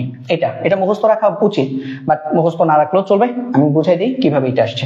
তোমরা কক্ষপথের উচ্চতার সূত্রের জন্য টি দিছে না, তার মানে কক্ষপথের পর্যায়কালের সূত্র জানো, পর্যায়কালের সূত্রটা মনে আছে? কক্ষপথের পর্যায়কালের সূত্র, কক্ষপথের পর্যায়কাল, কৃত্রিম উপগ্রহের পর্যায়কালের সূত্র ছিল টি সমান 2π√r+h⁴ তো এখান থেকে তুমি এইচ বের করবা, ঠিক আছে, এখান থেকে তুমি এইচ বের করবা। তাহলে এটা থেকে এইচ বের করলে কি করতে হবে, আগে স্কোয়ার করে ফেলো, উভয় পক্ষকে বর্গ করো, তাহলে টি স্কোয়ার সমান এটা হবে 4π², এখানে রুট উঠে যাবে, r+h⁴ তাহলে এটা সমান আমাদের কি আসবে, r+h, এইচ বের করতে হবে, তাহলে r+h⁴ সমান আর আর গুণ করলে উপরে থাকবে gmt², নিচে হচ্ছে 4π², এইচ বের করতে হবে, তাহলে উভয় পক্ষকে ঘনমূল করো, ঘনমূল করলে কি আসবে, r+h, আর এটা কি হয়ে যাবে, এটা হয়ে যাবে gmt²/4π², এখানকার 3 এদিকে আসলে হয়ে যাবে 1/3। তার মানে h = কত আসতেছে, h তো বের করতে বলছে, h = আসবে gmt²/4π² two the power 1/3 minus r। এটা হচ্ছে আমাদের এইচ এর ফর্মুলা, কৃত্রিম উপগ্রহের আমাদের উচ্চতার ফর্মুলা, কৃত্রিম উপগ্রহ ভূপৃষ্ঠ থেকে কতটুকু উঁচুতে আছে, তার মানে সূত্র কোনটা, gmt²/4π² two the power 1/3 minus r। ঠিক আছে, সিম্পলি ম্যাথ, তো এটা মুখস্থ রেখে দিলেই বেটার। এটা কোথায় আসছে, দিনাজপুর বোর্ড 22-এ আসছে, দেখছো বোর্ড এমসিকিউতে আসছে। পৃথিবীর নিজ অক্ষের ঘূর্ণনের জন্য জাতীয় স্থিতিসৌধ কেন পৃথিবীর ভেতরে থাকা সবকিছুর কৌণিক বেগে কার সমান, পৃথিবীর কৌণিক বেগের সমান, যেটা হচ্ছে 7.27 ইন্টু 10⁻⁵ রেডিয়ান পার সেকেন্ড। জাতীয় স্মৃতিসৌধ বলুক, আইফেল টাওয়ার বলুক, আমি বলি, তুমি বলি, আমাদের সবার কৌণিক বেগ পৃথিবীর জন্য কত, মানে পৃথিবীর ঘূর্ণনের জন্য আমাদের সবার কৌণিক বেগ পৃথিবীর কৌণিক বেগের সমান। এটা কার সমান, এটা হচ্ছে আমাদের ওমেগার সমান, এটা হচ্ছে ওমেগা এর মান, এটা হচ্ছে ওমেগার মান। ঠিক আছে, তারপরে আসো, একটি বস্তুর উৎক্ষেপণ বেগ কত হলে বস্তুটি পৃথিবীর চারদিকে চাঁদের মতো উপগ্রহে ঘুরবে, ওই যে v/√2, v/√2, এবং v/√2 মান কত আসছিল, 7.92 আসছিল, এত কিলোমিটার পার সেকেন্ড, আর এখানে অপশনে 7.88 আছে, 7.88 কিলোমিটার পার সেকেন্ড। ঠিক আছে, আবার ভুলে 11.2 দিও না, 11.2 দিলে কিন্তু সে মুক্তিবেগে অসীমে চলে যাবে, মুক্তিবেগ হয়ে গেলে কিন্তু সে একদম অসীমে চলে যাবে। তাহলে ভূপৃষ্ঠতে এই উচ্চতায় পৃথিবীকে প্রদক্ষিণরত কোন কৃত্রিম উপগ্রহের বেগের সূত্র কত, ওই যে বেগের সূত্র v = √gm/r+h। বেগের সূত্র কি কি পড়ছো, v = কৃত্রিম উপগ্রহের বেগের সূত্র একটা পড়ছো, v = √gm/r+h, এটা একটা সূত্র। আরেকটা সূত্র পড়ছি যেটা হচ্ছে পর্যায়কাল দিয়ে 2π × r+h/t, এটা হচ্ছে পর্যায়কালের সাপেক্ষে কৃত্রিম উপগ্রহের বেগ নির্ণয়ের সূত্র। ঠিক আছে, তারপরে যাই, পার্কিং কক্ষপথ কি, ভূস্থির উপগ্রহের কক্ষপথকে পার্কিং কক্ষপথ বলে। সংজ্ঞা হিসেবে মনে রাখতে পারো, পার্কিং কক্ষপথ কাকে বলে, ভূস্থির উপগ্রহ মানে যে সকল উপগ্রহ ভূমির সাপেক্ষে স্থির, সে সকল উপগ্রহের কক্ষপথকে আমরা পার্কিং কক্ষপথ বলি। ঠিক আছে, সে সকল উপগ্রহের কক্ষপথকে আমরা পার্কিং কক্ষপথ বলি। ঠিক আছে, আচ্ছা, তো এই ফাঁকে আমি একটু বলে দিই, আজকে আমরা হয়তোবা আজকে আরো 35টা এমসিকিউ বাকি আছে, বাট এখনকার এমসিকিউ গুলো তুলনামূলক সহজ, বেশি সময় লাগবে না, হয়তোবা 8:30টায় আমরা শেষ করে ফেলতে পারবো। আগামীকাল আমাদের ক্লাস থাকবে, আমাদের হচ্ছে এই অধ্যায়ের আরো 100+ এমসিকিউ বাকি আছে, 105টা না 106টার মতো এমসিকিউ বাকি থাকবে আজকে করানোর পরও। তো আগামীকাল যেহেতু আমার হচ্ছে আগামীকাল ক্লাস 9 ক্লাস 10 এরও লাইভ ক্লাস আছে, টানা ক্লাস থাকবে আগামীকাল, একটার পরে একটা চলতে থাকবে সন্ধ্যার পরে। তো সেই ক্ষেত্রে আগামীকাল হচ্ছে তোমাদের যে লাইভ ক্লাসটা সেটা সন্ধ্যা 6টায় শুরু হবে, এবং আগামীকাল আমরা এটলিস্ট 50টা এমসিকিউ শেষ করে ফেলার চেষ্টা করব। হ্যাঁ, আমি চাচ্ছি টানা ক্লাস নিয়ে এমসিকিউটা শেষ করে ফেলতে। হ্যাঁ, তারপরে হচ্ছে এমসিকিউর একটা সিরিজ হয়ে গেল, তারপর বাকি থাকবে এই অধ্যায়ের সিকিউ। সিকিউ সলভিং ক্লাসও, এরপরে হয়তো বা 1-2 দিন রেস্ট থাকবে, 1-2 দিন বিরতি থাকবে, এরপরে আবার সিকিউ সলভিং ক্লাসে চলে যাব। সিকিউ সলভিং ক্লাসটা কিরকম হবে ভাই? সিকিউ সলভিং ক্লাসটা হবে এরকম: 2024 এর সিকিউ, 2023 এর সিকিউ, 2022 এর সিকিউ। 2021 এই অধ্যায় ছিল না, 2021 এ বেশি শর্ট সিলেবাস ছিল, এটা ছিল না। তো আমরা 2024, 2023, 2022 এই 3 বছরে বোর্ড সিকিউ সলভ করব 3টা ক্লাসে। ঠিক আছে, 2024 এর সিকিউ একদিন সলভ করব, 23 এর সিকিউ একদিন সলভ করব, 22 এর সিকিউ একদিন সলভ করব। তাহলে টোটালি জিনিসটা হচ্ছে আমাদের শেষ হয়ে গেল। ঠিক আছে, তারপর আমরা নতুন একটা অধ্যায় শুরু করব। তাহলে দেখো কালকে তাহলে 6টায় ক্লাস হবে। ঠিক আছে, 6টায়। একটি ভূস্থির উপগ্রহের আবর্তন কাল কত? ভূস্থির উপগ্রহের আবর্তন কাল কত? পৃথিবীর সমান। পৃথিবীর আবর্তন কাল কত? 24 ঘন্টা। ভূস্থির উপগ্রহের আবর্তন কাল পৃথিবীর আবর্তন কালের সমান, যেটা হচ্ছে 24 ঘন্টা। সূর্যের চারদিকে পৃথিবীর কক্ষপথের ব্যাসার্ধ দেওয়া আছে এবং আবর্তন কাল দেওয়া আছে। দ্রুতি কত? দ্রুতি মানে কি? ভি কত? তাহলে ভি ইকুয়াল টু কত ভাইয়া? ব্যাসার্ধ দেওয়া থাকলে 2πr ডিভাইডেড বাই আবর্তন কাল হচ্ছে টি। সিম্পল, শেষ। সূর্যের চারদিকে পৃথিবীর কক্ষপথের ব্যাসার্ধ দেওয়া আছে, তাহলে এটা সূত্র কত আসবে? 2π। এখানে আবার তোমরা এক কাজ করো, আর এর মান 6.4 × 10⁶ বসেও, খুব ভালো হবে। এটা কিন্তু পৃথিবীর ব্যাসার্ধ না, এটা হচ্ছে সূর্যের চারদিকে পৃথিবী যখন ঘুরে তখন পৃথিবীর কেন্দ্র থেকে সূর্যের কেন্দ্র পর্যন্ত দূরত্ব, এটা হচ্ছে কক্ষপথের ব্যাসার্ধ। তাহলে এটা কত? 1.5 × 10⁻11। 1.5 × 10⁻11 ডিভাইডেড বাই টি কত? 3.14 × 10⁷ সেকেন্ড। 3.14 × 10⁷ সেকেন্ড। ঠিক আছে, তাহলে এটা কত আসে দেখো, এটা কত আসে বলো? 2π into 1.5 into 10⁻11 divided by 3.14 into 10⁷। এটা আসবে 30,015 এত মিটার পার সেকেন্ড। তো ভাই এখানে দেখো 30 × 10³ আছে, তো এটাই 30 × 10³, কারণ 10³ মানে কি 1000, 30 কে 1000 দিয়ে গুণ করলে কত? 30,000। 30 × 10³ মিটার পার সেকেন্ড। আর যদি কিলোমিটার বলতো তাহলে বলতো 30 kilometre per second. 30 × 10³ metre per second. হ্যাঁ, সূর্যের চারদিকে পৃথিবীর আবর্তন মানে বেগ হচ্ছে, পৃথিবীর দ্রুতি হচ্ছে 30 কিলোমিটার প্রতি সেকেন্ড। সূর্যের চারদিকে পৃথিবী প্রতি সেকেন্ডে 30 কিলোমিটার বেগে 30 কিলোমিটার দ্রুতিতে প্রদক্ষিণ করতেছে। আচ্ছা, এভাবে প্রদক্ষিণ করে সূর্যকে একবার অতিক্রম করতে পৃথিবীর 365 দিন সময় লাগে। বুঝা গেছে? তারপর যাই, ভূকেন্দ্র থেকে 4000 কিলোমিটার দূরে অবস্থান করে এমন একটি কৃত্রিম উপগ্রহকে পৃথিবীর চারদিকে কত বেগে ঘুরতে হবে? আচ্ছা, বেগ v equal to √gm/r+h। যদি পর্যায়কাল দেওয়া থাকতো তাহলে কোন সূত্র হতো? পর্যায়কাল দেওয়া থাকলে সূত্র হতো 2πr+h ডিভাইডেড বাই টি, এটা হতো। বাট এখানে তো পর্যায়কাল দেওয়া নেই, তার মানে এটা হবে না। কোনটা হবে? gm/r+h। কার সাপেক্ষে? পৃথিবী। তাহলে ভরটা কার? পৃথিবীর ভর। h কত? 4000 কিলোমিটার, আর কত? 6400 কিলোমিটার। সবকিছুকে মিটারে নিতে হবে। তাহলে চলো নেই, √g এর মান কত? 6.673 × 10⁻11 ইন্টু m কত? 6 × 10⁻24 কেজি, আর কত? 6.4 × 10⁶ মিটার। h কত? 4000 কিলোমিটার। 4 × 10⁶ মিটার। তাহলে হিসাব করো কত আসে দেখো, মিটার পার সেকেন্ডে আসবে। √6.673 × 10⁻11 into 6 × 10⁻24 divided by 6.4 × 10⁶ plus 4 × 10⁶। এটা আসবে 6204.68 মিটার পার সেকেন্ড। তো দেখি তো এখানে অপশনে কি আছে? এই যে 6204.68 মিটার পার সেকেন্ড, একদম এক্সাক্ট আনসার আসছে। ঠিক আছে, এক্স্যাক্টলি আনসার আসছে। তারপরে দেখি পরের এমসিকিউ দেখো, পৃথিবী থেকে 1600 কিলোমিটার উচ্চতায় একটি কৃত্রিম উপগ্রহ পৃথিবীকে কেন্দ্র করে বৃত্তাকার পথে প্রদক্ষিণ করছে। আচ্ছা, এইচ দেওয়া আছে, বেগ নির্ণয় করো। ও আচ্ছা, সেম অঙ্ক। পৃথিবীর ভর দেওয়া আছে, পৃথিবীর ব্যাসার্ধ, এগুলো দেওয়া আছে, সেম অঙ্ক। এটা ভাইয়া না করে, হ্যাঁ, v = √gm/r+h এটা দিয়ে করবা। হ্যাঁ, সব ডাটা দেওয়া আছে, সব ডাটা দেওয়া থাকলে এটা আনসার কত আসে আমি একটু বলে দিই তোমাদের। 119 না, 119 এর আনসার আসে ক। এটা আসবে 7.1 × 10³ মিটার পার সেকেন্ড। হ্যাঁ, এটা হিসাব করলে 7.1 × 10³ মিটার পার সেকেন্ড আসবে। আর যদি অপশনে যে কিলোমিটার থাকতো তাহলে অপশনটা থাকতো 7.1 কিলোমিটার পার সেকেন্ড। ওকে, তারপরে প্রশ্নে যাই। এগুলা সিম্পল, এগুলো হচ্ছে সরাসরি আমরা হচ্ছে জাস্ট কি করব, এগুলো হচ্ছে সরাসরি আমরা হচ্ছে জাস্ট মুখে মুখে বলে দিব, মনে রাখবো। খনিজ সম্পদ অন্বেষণে কোন উপগ্রহ ব্যবহৃত হয়? পোলার উপগ্রহ নামে একটা উপগ্রহ আছে, এই পোলার উপগ্রহগুলো ব্যবহার করা হয় খনিজ সম্পদ খোঁজার জন্য। কোন সূত্র প্রয়োগে খনিজ পদার্থ অনুসন্ধান করা হয়? কোন সূত্র প্রয়োগে? এটা হচ্ছে মহাকর্ষ সূত্র। হ্যাঁ, এটা কত নাম্বার? 121। হ্যাঁ, মহাকর্ষ সূত্র প্রয়োগ করে খনিজ পদার্থ অনুসন্ধান করা হয়, খনিজ পদার্থ অনুসন্ধান করা হয়। মহাকর্ষীয় বল কার্যকর হয় কোন ধরনের কণার বিনিময়ে? হ্যাঁ, গ্রাভিটন। ফোটন কণা না, হ্যাঁ, ফোটন কণা, মেসন কণা, বোসন কণা এগুলো দিয়ে অন্য জিনিস বোঝায়। ফোটন কণা দিয়ে আসলে আমরা তড়িৎ নিউক্লিয় বল, যেটা সবল নিউক্লিয় বল, সেটাকে বোঝানো হয়। তারপর হচ্ছে মহাশূন্যে পাঠানো প্রথম কৃত্রিম উপগ্রহ কি? স্পুটনিক 1। এগুলো আসবে না পরীক্ষায়, এগুলো জাস্ট নর্মাল, একটু মনে রাখো যদি চলে আসে। নক্ষত্রের প্রধান গ্যাসীয় উপাদান কোনটি? 124। নক্ষত্রের প্রধান গ্যাসীয় উপাদান হচ্ছে হাইড্রোজেন।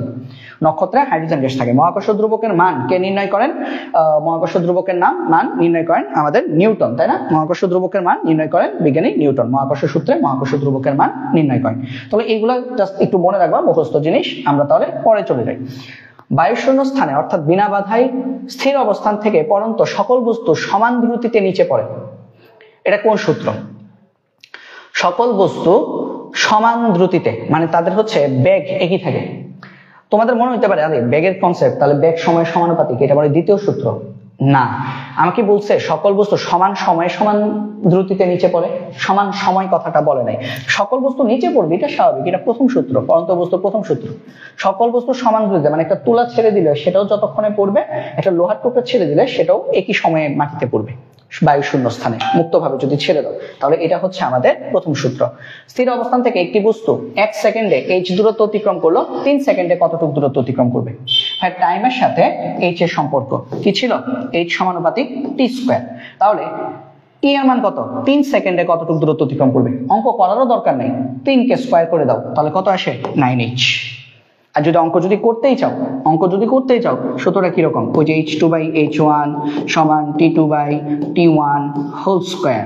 তার মানে h2, এটা হচ্ছে h1, হ্যাঁ, h2 সমান হচ্ছে t2/t1 whole square into h1।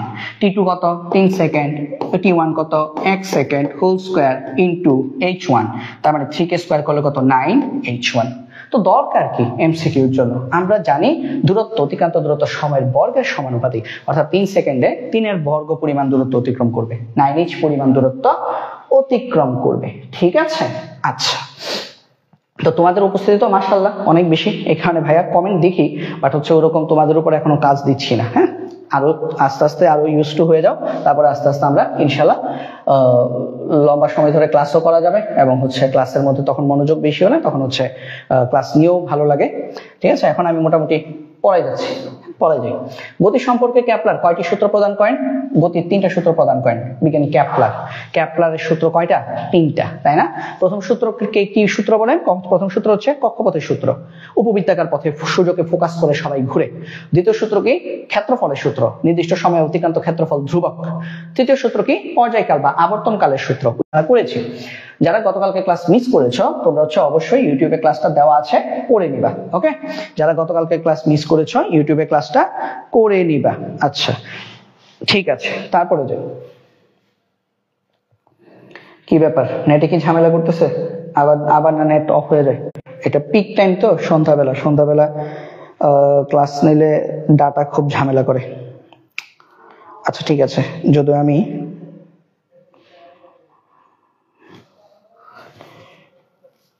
ঠিক আছে, তোমরা একটু আমাকে একটু জানাও তো, কেউ এক দুজন একটু জানাও তো যে তোমরা আসলে ক্লাস ঠিক আছে কিনা। হ্যাঁ, ক্লাসটা ঠিক আছে কিনা একটু জানাও, ডাটা একটু আপ ডাউন করে মাঝে মধ্যে। আচ্ছা দেখি, পৃথিবী 24 ঘন্টায় একবার নিজ অক্ষে আবর্তন করে কোন দিকে? ভাইয়া, পৃথিবী এভাবে ঘড়ির কাঁটার দিকে আবর্তন করে না, পৃথিবী আবর্তন করে ঘড়ির কাঁটার বিপরীত, অ্যান্টি ক্লকওয়াইজ ঘুরে। হ্যাঁ, ঘড়ির দিকে তাকিয়ে দেখো, হ্যাঁ, ঘড়ি অ্যান্টি ক্লকওয়াইজ যেটা ঘুরবে সেটা হচ্ছে পৃথিবীর ঘূর্ণনের দিক। মানে পৃথিবী আবর্তন করে এইভাবে, খেয়াল করো, এটা হচ্ছে উত্তর, দক্ষিণ, পূর্ব, পশ্চিম। যদি ঘড়ির কাঁটার দিকে আবর্তন করতো তাহলে আবর্তন করতো এইভাবে, মানে পশ্চিম থেকে পূর্ব দিকে আবর্তন করতো। বাট এভাবে পৃথিবী আবর্তন করে না। পৃথিবী তাহলে আবর্তন করে কিভাবে? এই যে পৃথিবী আবর্তন করে এইভাবে, পূর্ব থেকে পশ্চিমের দিকে পৃথিবী এইভাবে আবর্তন করে। ঠিক আছে, পৃথিবী পশ্চিম থেকে পূর্বের দিকে আবর্তন করে না, পূর্ব থেকে পশ্চিম। এই জন্যই পূর্ব কি জাপান, জাপানকে সূর্যোদয়ের দেশ বলে, কারণ জাপান থেকেই সূর্য ওঠে, কারণ ওই দিক থেকে হচ্ছে আবর্তন করে। ঠিক আছে, জাপানে প্রথম সূর্য দেখা যায়। আচ্ছা, তারপরে দেখো শুক্র এবং পৃথিবী, শুক্র এবং পৃথিবী সূর্যের চারদিকে ঘুরছে। শুক্র ও পৃথিবীকে যথাক্রমে 365 ও 223 দিনে এক বছর হয়। আচ্ছা, যদি পৃথিবীর কক্ষপথের ব্যাসার্ধ 6400 কিলোমিটার হয়, তাহলে শুক্রের কক্ষপথের ব্যাসার্ধ কত? এটা তো আবার গতকালকে সূত্রে আমরা চলে গেলাম, তাই না? কেপলারের এই যে টি স্কোয়ার সমানুপাতিক আর কিউব, তাহলে এটা সমান কি আসবে বলতো? শুক্র মানে কি? ভেনাস। তার মানে আমি এটাকে টি অফ ভি লিখতে পারি। কিভাবে ছিল? Root over. আমি একদম ডিটেলসে করতেছি না, কারণ গতকালকে ক্লাসটা যারা করেছো তোমরা এটা বুঝবা, সহজেই বুঝবা। এটা সমান আমাদের কি আসবে বলতো? এটা সমান আসবে আমাদের পৃথিবী কত? 365 দিন। আচ্ছা, আমাদের বের করতে হবে কি? শুক্রের ব্যাসার্ধ। তাহলে শুক্রের ব্যাসার্ধ যদি আমাদের বের করতে হয়, আচ্ছা আমি একটু ডিটেলসে করি। শুক্রের ব্যাসার্ধ যদি বের করতে হয়, সূত্রটা কি? TV divided by T earth whole square equal to কত আসবে? ইকুয়াল টু আসবে a V divided by a of earth. V মানে ভেনাস, শুক্র হোল কিউব। আমাকে বের করতে হবে কি? এই এ ভি বের করতে হবে। শুক্রের ব্যাসার্ধ কত? তাহলে যেহেতু ব্যাসার্ধ বলছে, আমি একটা কাজ করি, এটাকে এ ভি না বলে আর বলি। হ্যাঁ, ব্যাসার্ধ দিয়ে করছি। তাহলে আমরা কি করব? আর ভি বের করব। তাহলে আর ভি বের করলে আমাদের কি করতে হবে বলতো? আর ভি ইকুয়াল টু যেহেতু এখানে কিউব রাখবো না, তার মানে এদিকে কি হবে? 1/3 হয়ে যাবে। তাহলে আর ভি ইকুয়াল টু আসবে আমাদের TV divided by TE whole square, এটার উপর আবার 1/3 ইন্টু আর ই। এই যে আর ই নিচে ছিল, ওপাশে চলে গেছে। তো আশা করি একসাথে করছি, আশা করি বুঝতে পেরেছো, ঝামেলা হওয়ার কথা না। ঠিক আছে, মানে প্রথমে এইটাকে মনে করো এইদিকে চিন্তা করো, এই জিনিসটাকে এইদিকে চিন্তা করো। আচ্ছা, আমি তোমাদের চিন্তা করার জন্য একটু সুবিধা করে দিই, আমি তোমাদের চিন্তাটাকে একটু কমিয়ে দিই। হ্যাঁ, আমি মনে করো লিখলামই ধরো এইভাবে, আর ভি, আর গুলোকে বাম পাশে লিখলাম আর টি গুলোকে আমি ডান পাশে লিখলাম। এই যে ভেনাসের ব্যাসার্ধ ডিভাইডেড বাই আর্থ, পৃথিবীর ব্যাসার্ধের হোল কিউব ইকুয়াল টু কি? ভেনাসের পর্যায়কাল ডিভাইডেড বাই পৃথিবীর পর্যায়কাল হোল স্কয়ার। তাহলে এই যে হোল স্কয়ারই আছে, এখানে কিউব না থাকে, এখানে হবে 1/3। এই যে আর ই, এটা চলে আসছে এখানে। এখন আশা করি বুঝতে পারছো। এখন দেখো এখান থেকে আমরা কি লিখবো? আমরা লিখবো বা আর ভি সমান টি অফ ভি। ভেনাস কত? ভেনাসে কত দিনে হয়? 223 দিন। তাহলে 223 ডিভাইডেড বাই 365 হোল স্কয়ার, তার উপর আবার কি 1/3 ইন্টু পৃথিবীর ব্যাসার্ধ কত? 6400 কিলোমিটার। 6400 কিলোমিটার। তো এটা এখন হিসেব করে ফেলবা। তাহলে ভেনাসের ব্যাসার্ধ আমাদের কত আসবে? হিসেব করো। ভেনাসের ব্যাসার্ধ কত আসে দেখো। ভেনাসের ব্যাসার্ধ আসবে 223 ভাগ 365 হোল স্কয়ার, তার উপর আবার কত? তার উপর হচ্ছে আবার হোল স্কয়ার, তার উপর আবার হচ্ছে 1/3 ইন্টু 6400। এটা আসবে 4608 কিলোমিটার। তো আনসার দেখো 4608.09। এক্স্যাক্টলি এটা 09 আসছে, 4608.09। তো তারা অপশন একদম দশমিক সবকিছু নিয়েছে। তাহলে ঠিক আছে, এত কিলোমিটার। তো আশা করি এটাও আমরা সবাই বুঝতে পেরেছি। ওকে, তারপর আসো 131। পৃথিবীর দ্রুতি কত? বেগ ভি। পর্যায়কাল দিয়ে বেগ বের করতে বলছে। পৃথিবীর ব্যাসার্ধ, সূর্যকে একবার আবর্তন করতে 365 দিন সময় লাগে। পৃথিবীর দ্রুতি কত? আচ্ছা, পৃথিবীর ব্যাসার্ধ যদি 6400 কিলোমিটার হয়, তাহলে আর তো কিছু দেয় নাই, তাহলে সূত্র কি? 2πr ডিভাইডেড বাই টি, মানে V equal to S by T. S এর জায়গায় 2πr, তাহলে মান বসিয়ে দাও। 2π, আর এর মান কত? 6400 কিলোমিটার। তো মিটারে নিবা। 6.4 into 10 to the power 6, 6.4 into 10 to the power 6। পৃথিবীর দ্রুতি কত? পৃথিবীর দ্রুতি না, পৃথিবীর দ্রুতি 365 দিন। তো সূর্যকে একবার আবর্তন করতে 365 দিন সময় লাগে, কিন্তু হচ্ছে সূর্যের কোনো কক্ষপথ তো দেওয়া নেই, তাই না? দাঁড়াও এক মিনিট, 131 না, 131-এর খ, এটা কিভাবে আসছে? একটা মিনিট, হ্যাঁ দেখছি।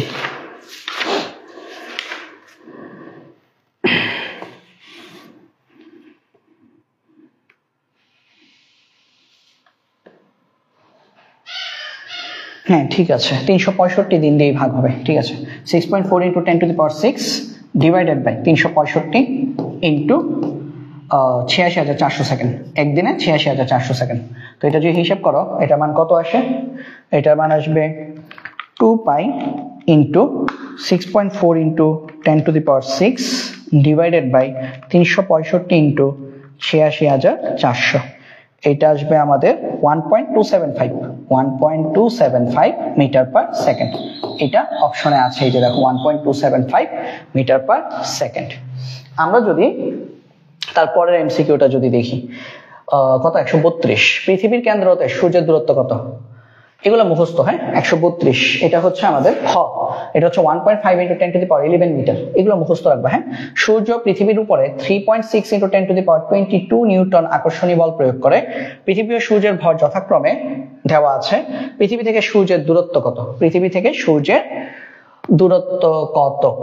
আচ্ছা, আর বের করতে বলছি, এটা কোন সূত্র মনে আছে, এটা হচ্ছে ওই যে F = G m1 m2 divided by r square. তো এখান থেকে আর বের করবা আর কি। হ্যাঁ, তাহলে এখান থেকে আর কিভাবে বের করবা, বা এখান থেকে আর আসবে r যেহেতু r, তাহলে √G m1 m2 divided by f।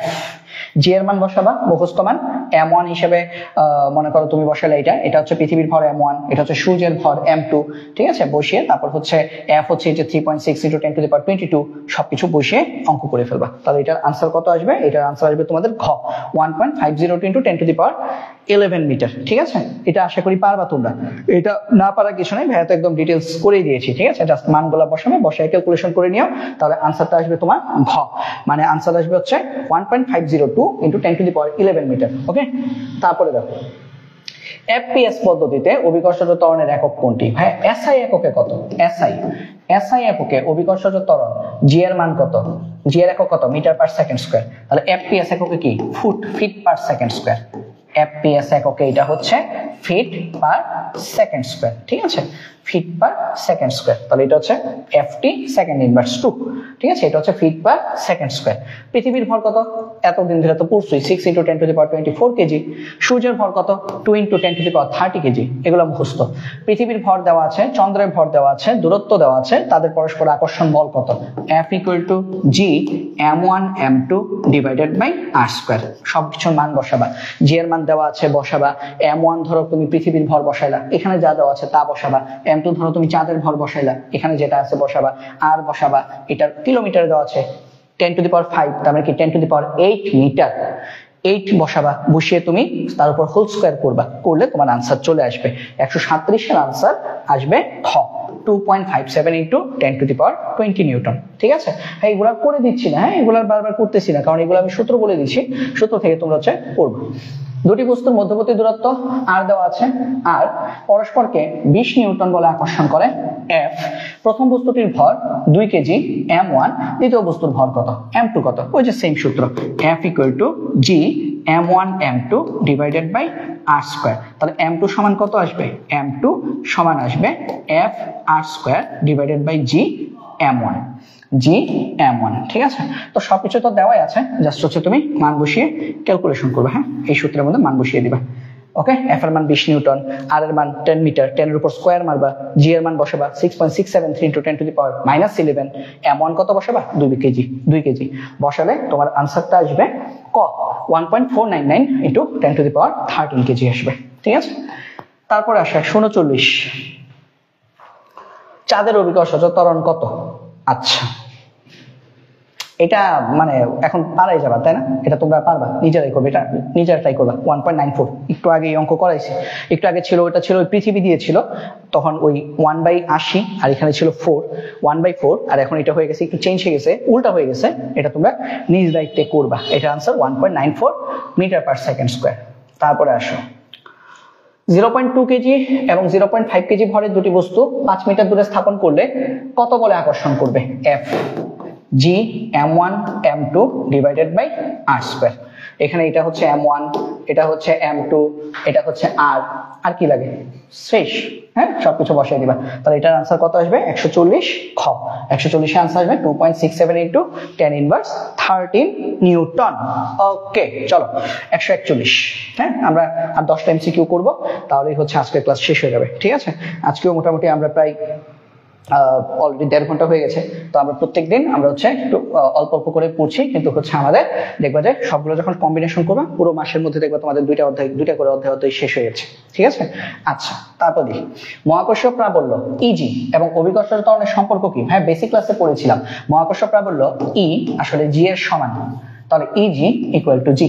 কারণ ইজি মানে কি আমরা পড়েছি ই সমান আমরা কি পড়েছি জিএম বাই আর স্কয়ার, আর এই জিএম বাই আর স্কয়ার মানে কি জি এর সমান, অর্থাৎ এই ইটাকে আমরা বলছি ইজি। তার মানে মহাকর্ষীয় ধ্রুবক বা মহাকর্ষীয় প্রাবল্য এই ইজি এটা হচ্ছে আমাদের জিএম বাই আর স্কয়ার এর সমান, যেটা স্মল জি এর সমান। ভূপৃষ্ঠে মহাকর্ষীয় প্রাবল্য কত? GM by R square. ঠিক আছে, জিএম বাই আর স্কয়ার। এক ব্যক্তির ওজন পৃথিবী পৃষ্ঠে 785 নিউটন, মঙ্গল পৃষ্ঠে 298 নিউটন।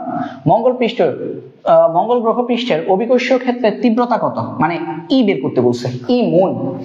এটা একটু কিভাবে করবে আমি তোমাদেরকে একটু বোঝাই। এটা আসলে সূত্রটা হচ্ছে এরকম, তুমি মঙ্গল গ্রহে বের করবা ই মুন, অভিকর্ষীয় ক্ষেত্রে তীব্রতা। অভিকর্ষীয় তীব্রতা মানে কি জানো? এটা মানে হচ্ছে মহাকর্ষ প্রাবল্য। অভিকর্ষীয় ক্ষেত্রে তীব্রতা মানে মহাকর্ষ প্রাবল্য বের করব, মহাকর্ষ প্রাবল্য বের করব। হ্যাঁ, বের করব। তাহলে মহাকর্ষ প্রাবল্য ইএম ডিভাইডেড বাই ইই, আমি একদম সরাসরি সূত্র লিখে দিচ্ছি, মানে দুইটার ক্ষেত্রে সূত্র হচ্ছে এটা হচ্ছে এটার ওজন ডব্লিউ এম, নিচে হচ্ছে এটার ওজন। তার মানে মহাকর্ষ প্রাবল্য ওজনের সমানুপাতিক হয়। ঠিক আছে, তার মানে এটা হচ্ছে একটা সূত্র। হ্যাঁ, এটা একটা সূত্র, এটা এমসিকিউর জন্য একটু শর্টকাট মনে রাখো, এগুলো বোর্ডে আসে না, রিটেন মানে এমসিকিউ এডমিশন পরীক্ষায় আসে এগুলা। তাহলে ইএম বাই ই মানে মহাকর্ষ প্রাবল্য ওজনের সমানুপাতিক, ওজনের সমানুপাতিক। ওকে, তাহলে ইএম বাই ই সমান হচ্ছে W M by W E. তুমি বের করবা কি? তুমি বের করবা ইএম, চাঁদে মহাকর্ষ প্রাবল্য বের করবা। তাহলে চাঁদে মহাকর্ষ প্রাবল্য সমান কত আসবে? W M divided by W E into E of earth. M মানে মুন, ই মানে আর্থ। ঠিক আছে, চাঁদে মহাকর্ষ প্রাবল্য, পৃথিবীতে মহাকর্ষ প্রাবল্য, চাঁদে ওজন, পৃথিবীতে ওজন। আচ্ছা, এখানে কি চাঁদ দেওয়া আছে, এখানে মঙ্গল পৃষ্ঠ দেওয়া আছে। আচ্ছা, এখানে মঙ্গলের ইয়াও কিন্তু মার্স, মঙ্গল মানে কি মার্স, মঙ্গল মানে মার্স, মঙ্গলের ইংলিশ হচ্ছে মার্স। তার মানে এটাকে আমরা এম দিয়ে লিখতে পারি, তাই না? চাঁদ মানে মুন, এম দিয়ে শুরু, মঙ্গল ইকুয়াল টু মার্স। মঙ্গল মানে আবার টুইসডে গ্রহ না, কিন্তু এই টুইস অন্য হিসাব থেকে আসছে, তাহলে মঙ্গলের ইংলিশ কি মার্স। তাহলে এটা পাইলাম। এখন তুমি এখানে কয়েকটা জিনিস তুমি জানো, দেখো ই মুন, তুমি চাঁদ, তুমি হচ্ছে মঙ্গল গ্রহে মহাকর্ষ প্রাবল্য বের করবা। ডব্লিউ মুন কত? মঙ্গল গ্রহে ওজন কত? 298 নিউটন জানো। পৃথিবীতে ওজন কত? 785 নিউটন, 785 নিউটন জানো নাকি? পৃথিবীতে মহাকর্ষ প্রাবল্যটা জানি না, তাহলে এটা একটু বের করে আনো। পৃথিবীতে মহাকর্ষ প্রাবল্য কত? মহাকর্ষ প্রাবল্যের সূত্র কি? GM by R square, GM by R square. তো সুন্দর করে এটা জাস্ট বের করে নিয়ে আসো। জি কত? 6.673 into 10 to the power -11। M কত? 6 into 10 to the power 24 KG. আর কত? 6.4 into 10 to the power 6 whole square. তাহলে এটা যদি হিসাব করো কত আসে? এটা হিসাব করলে 9.81 আসবে। হ্যাঁ, তাও একটু চেক করে দেখি। 6.673 into 10 to the power -11 into 6 into 10 to the power 24 divided by 6.4 into 10 to the power 6 whole square. 6.4 into 10 to the power 6 whole square. 9.7749, 9.775 একক কি? নিউটন পার কেজি। এটা হচ্ছে আমাদের মহাকর্ষ প্রাবল্যের একক, একক ভরের উপর অনুভূত বল বা প্রযুক্ত বল। তাহলে 9.775। তাহলে এখন হিসাব করে ফেলো, ই মুন পেয়ে যাবা। তাহলে ই মুন, সরি ই মার্স, ই মার্স মঙ্গল গ্রহে, আমি বারবার মুন বলতেছি কেন? ই মার্স হচ্ছে আমাদের 298 ডিভাইডেড বাই 785 ইন্টু 9.775। এটা হিসাব করলে আসবে 3.71 নিউটন পার কেজি। তাহলে ই মার্স আসবে 3.71 নিউটন পার কেজি। এটা আমাদের জন্য একদমই আনকমন একটা ম্যাথ, এইটা একদমই আনকমন একটা ম্যাথ। ঠিক আছে, আচ্ছা নুসরাত মনি ভাইয়া, নেক্সট ক্লাস কবে হবে? আগে তুমি আমাকে বলো, তুমি এসএসসি স্টুডেন্ট নাকি এইচএসসি স্টুডেন্ট? আমি ইদানিং দেখতেছি আমার অনেক এসএসসি মানে 9-10 স্টুডেন্ট আইসা দিব্যি কলেজে ক্লাস করতেছে এবং তারা বলতেছে জি ভাইয়া বুঝছি। তো পরে আমি দেখি যে তারা 9 এবং 10 স্টুডেন্ট। হ্যাঁ, আগামীকাল ক্লাস হবে এইচএসসি, মানে এই ক্লাসটা যে বাকি অংশটা সেটা আগামীকাল হবে সন্ধ্যা 6টায়।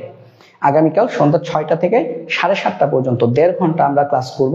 1.5 ঘন্টায় আরো যতগুলো এমসিকিউ করা যায় আমরা করব। যদি বলো ভাইয়া এই অধ্যায় থেকে কি সব টপিকের এমসিকিউ মোটামুটি করানো শেষ? অলমোস্ট শেষ, বাট এখনো আমার পিডিএফ এ আমি 50+ এমসিকিউ, 256 বা 257টার মতো এমসিকিউ আমি হচ্ছে আমার এই পিডিএফ এ আছে, আমি রেডি করে রাখছি তোমাদের পড়ানোর জন্য। তো আজকে আমরা 143 150 পর্যন্ত যাব। কালকে দেখা যাবে 1.5 ঘন্টায় হয়তো আরো 50-60টা এমসিকিউ সলভ করব। আমার টার্গেট আগামীকাল এবং তার পরের দিন, এই 2 দিনের মধ্যে আমরা হচ্ছে সবগুলো এমসিকিউ হচ্ছে মানে পুরো মহাকর্ষ অভিকর্ষের যে এমসিকিউ যে সিরিজ, পুরো সিরিজটা আমরা শেষ করব, ঠিক আছে? তারপরে আমরা হচ্ছে এটা সিকিউ সলভ করব। ওকে, আমরা অলরেডি বেসিক ক্লাস করেছি, বেসিক ক্লাসের প্লেলিস্ট ওকে নুসরাত মনি আমি 2026 এইচএসসি, ঠিক আছে, ওকে ঠিক আছে, থ্যাংক ইউ। তাহলে আমরা হচ্ছে আমরা হচ্ছে এই অধ্যায়টা শেষ করার পর তারপরে হচ্ছে আমরা নতুন আরেকটা অধ্যায়ে জাম্প করব, ঠিক আছে? তারপরে দেখি পরের এমসিকিউতে যাই। 144 মঙ্গল গ্রহ পৃষ্ঠের অভিকর্ষীয় ক্ষেত্রের তীব্রতা 9.71, মাত্রই বের করছো। মঙ্গল গ্রহের পৃষ্ঠের ই মার্স এবং পৃথিবীতে কত? 9.77 Newton per KG E of আর্থ। আদি কোন ব্যক্তির, আচ্ছা পৃথিবী পৃষ্ঠে ওজন 120 নিউটন হলে মঙ্গল পৃষ্ঠে ওজন কত? সেম ম্যাথ, বাট এখন অঙ্কটা একটু সহজ হয়ে গেছে, কারণ কি পৃথিবীটা বের করতে হবে না, তবে পৃথিবীটা তোমরা মুখস্থ রাখতে পারো, ঠিক আছে? যদি এগুলো বোর্ডে আসার সম্ভাবনা কম, বাট মুখস্থ রাখতে পারো, বলা যায় না কখন বোর্ডে চলে আসে, বোর্ডের সাথে ফেভারিট প্রশ্ন হয়ে যেতেই পারে। তাহলে ওজন কত? তাহলে মঙ্গল গ্রহে ওজন কত? তার মানে ডব্লিউ মার্স বের করব, W earth equal to E Mars divided by E আর্থ।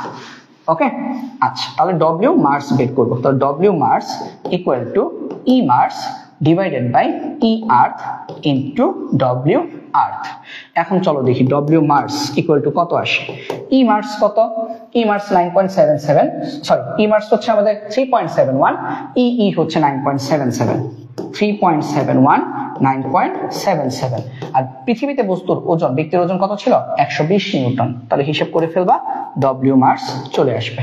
তার মানে মঙ্গল গ্রহে বস্তুটার বা ব্যক্তিটার ওজন কত হবে? মঙ্গল গ্রহে ব্যক্তির ওজন চলে আসবে 3.71 ডিভাইডেড বাই 9.77 ইন্টু 120, এটা আসবে 45.568 বা 57 এত নিউটন, 45.57 নিউটন, ঠিক আছে? এটা হবে আনসার।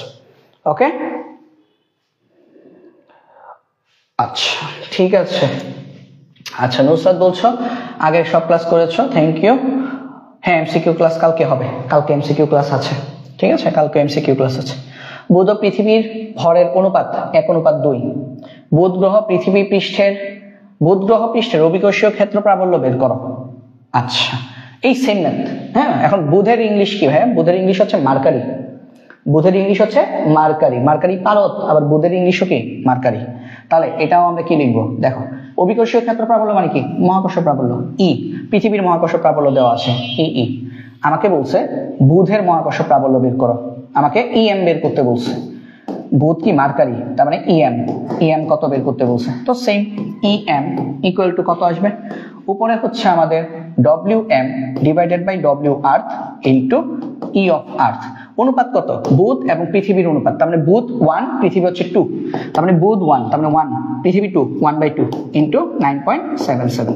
তাহলে হিসাব করলে কত আসে? এটা 4.875, সরি 895 আসবে, 4.895, তার মানে 4.89 আনসার দেওয়াই আছে, 4.895 নিউটন পার কেজি।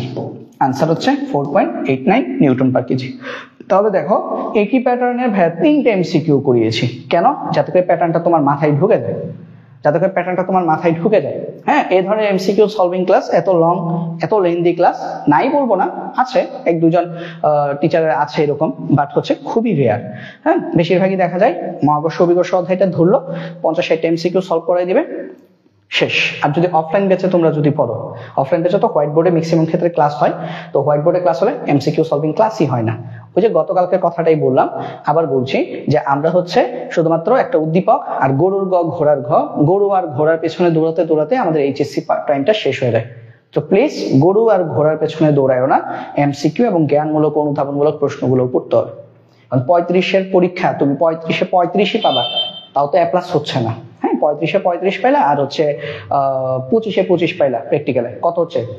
60 এ মাইনাস, মানে বি আর এ মাইনাস এর মধ্যে তুমি থেকে যাচ্ছ। হ্যাঁ হ্যাঁ, পারবা না যে তা না, এমসিকিউ হয়তো বা কানাটক করে মারলো তো বগা মরে 25-এ 10-15 পাবা, ঠিক আছে, বাট ওটা দিয়ে আসলে দিন শেষে তোমার এ প্লাস আসবে না। আর যদি চিন্তা করো যে ক খ এটা পাশের জন থেকে দেখে লিখবো, বিশ্বাস করো ওই তোমার পাশে যে আছে সেও চিন্তা করতেছে তোমার থেকে দেখে লিখবে। কথা কি বুঝছো? কারণ এই চিন্তাটা এখন মানে ন্যাশনাল চিন্তা হয়ে গেছে যে ক আর খ জ্ঞানমূলক এবং অনুধাবনমূলক প্রশ্ন, মানে আমরা ক মানে কি কাক কাউয়া, আর খ মানে কি, খ মানে হচ্ছে আমাদের কি বলে, খ মানে হচ্ছে আমাদের খরগোশ। আমরা কাউয়া মানে কাক আর খরগোশের পেছনে আমরা ঘুরি, না ঘুরে আমরা কি করি, আমরা হচ্ছে এখন ঘুরছি আমাদের শুধুমাত্র কিসের পেছনে বলো তো, কাক আর খরগোশের পেছনে না ঘুরে আমরা এখন শুধু গরু আর ঘোড়ার পেছনে ঘুরছি। তো এটা কিন্তু অনেক অনেক বাজে একটা প্রভাব পড়বে আমাদের উপর, ঠিক আছে, এটা একটু মনে রাখবা। ওকে, আচ্ছা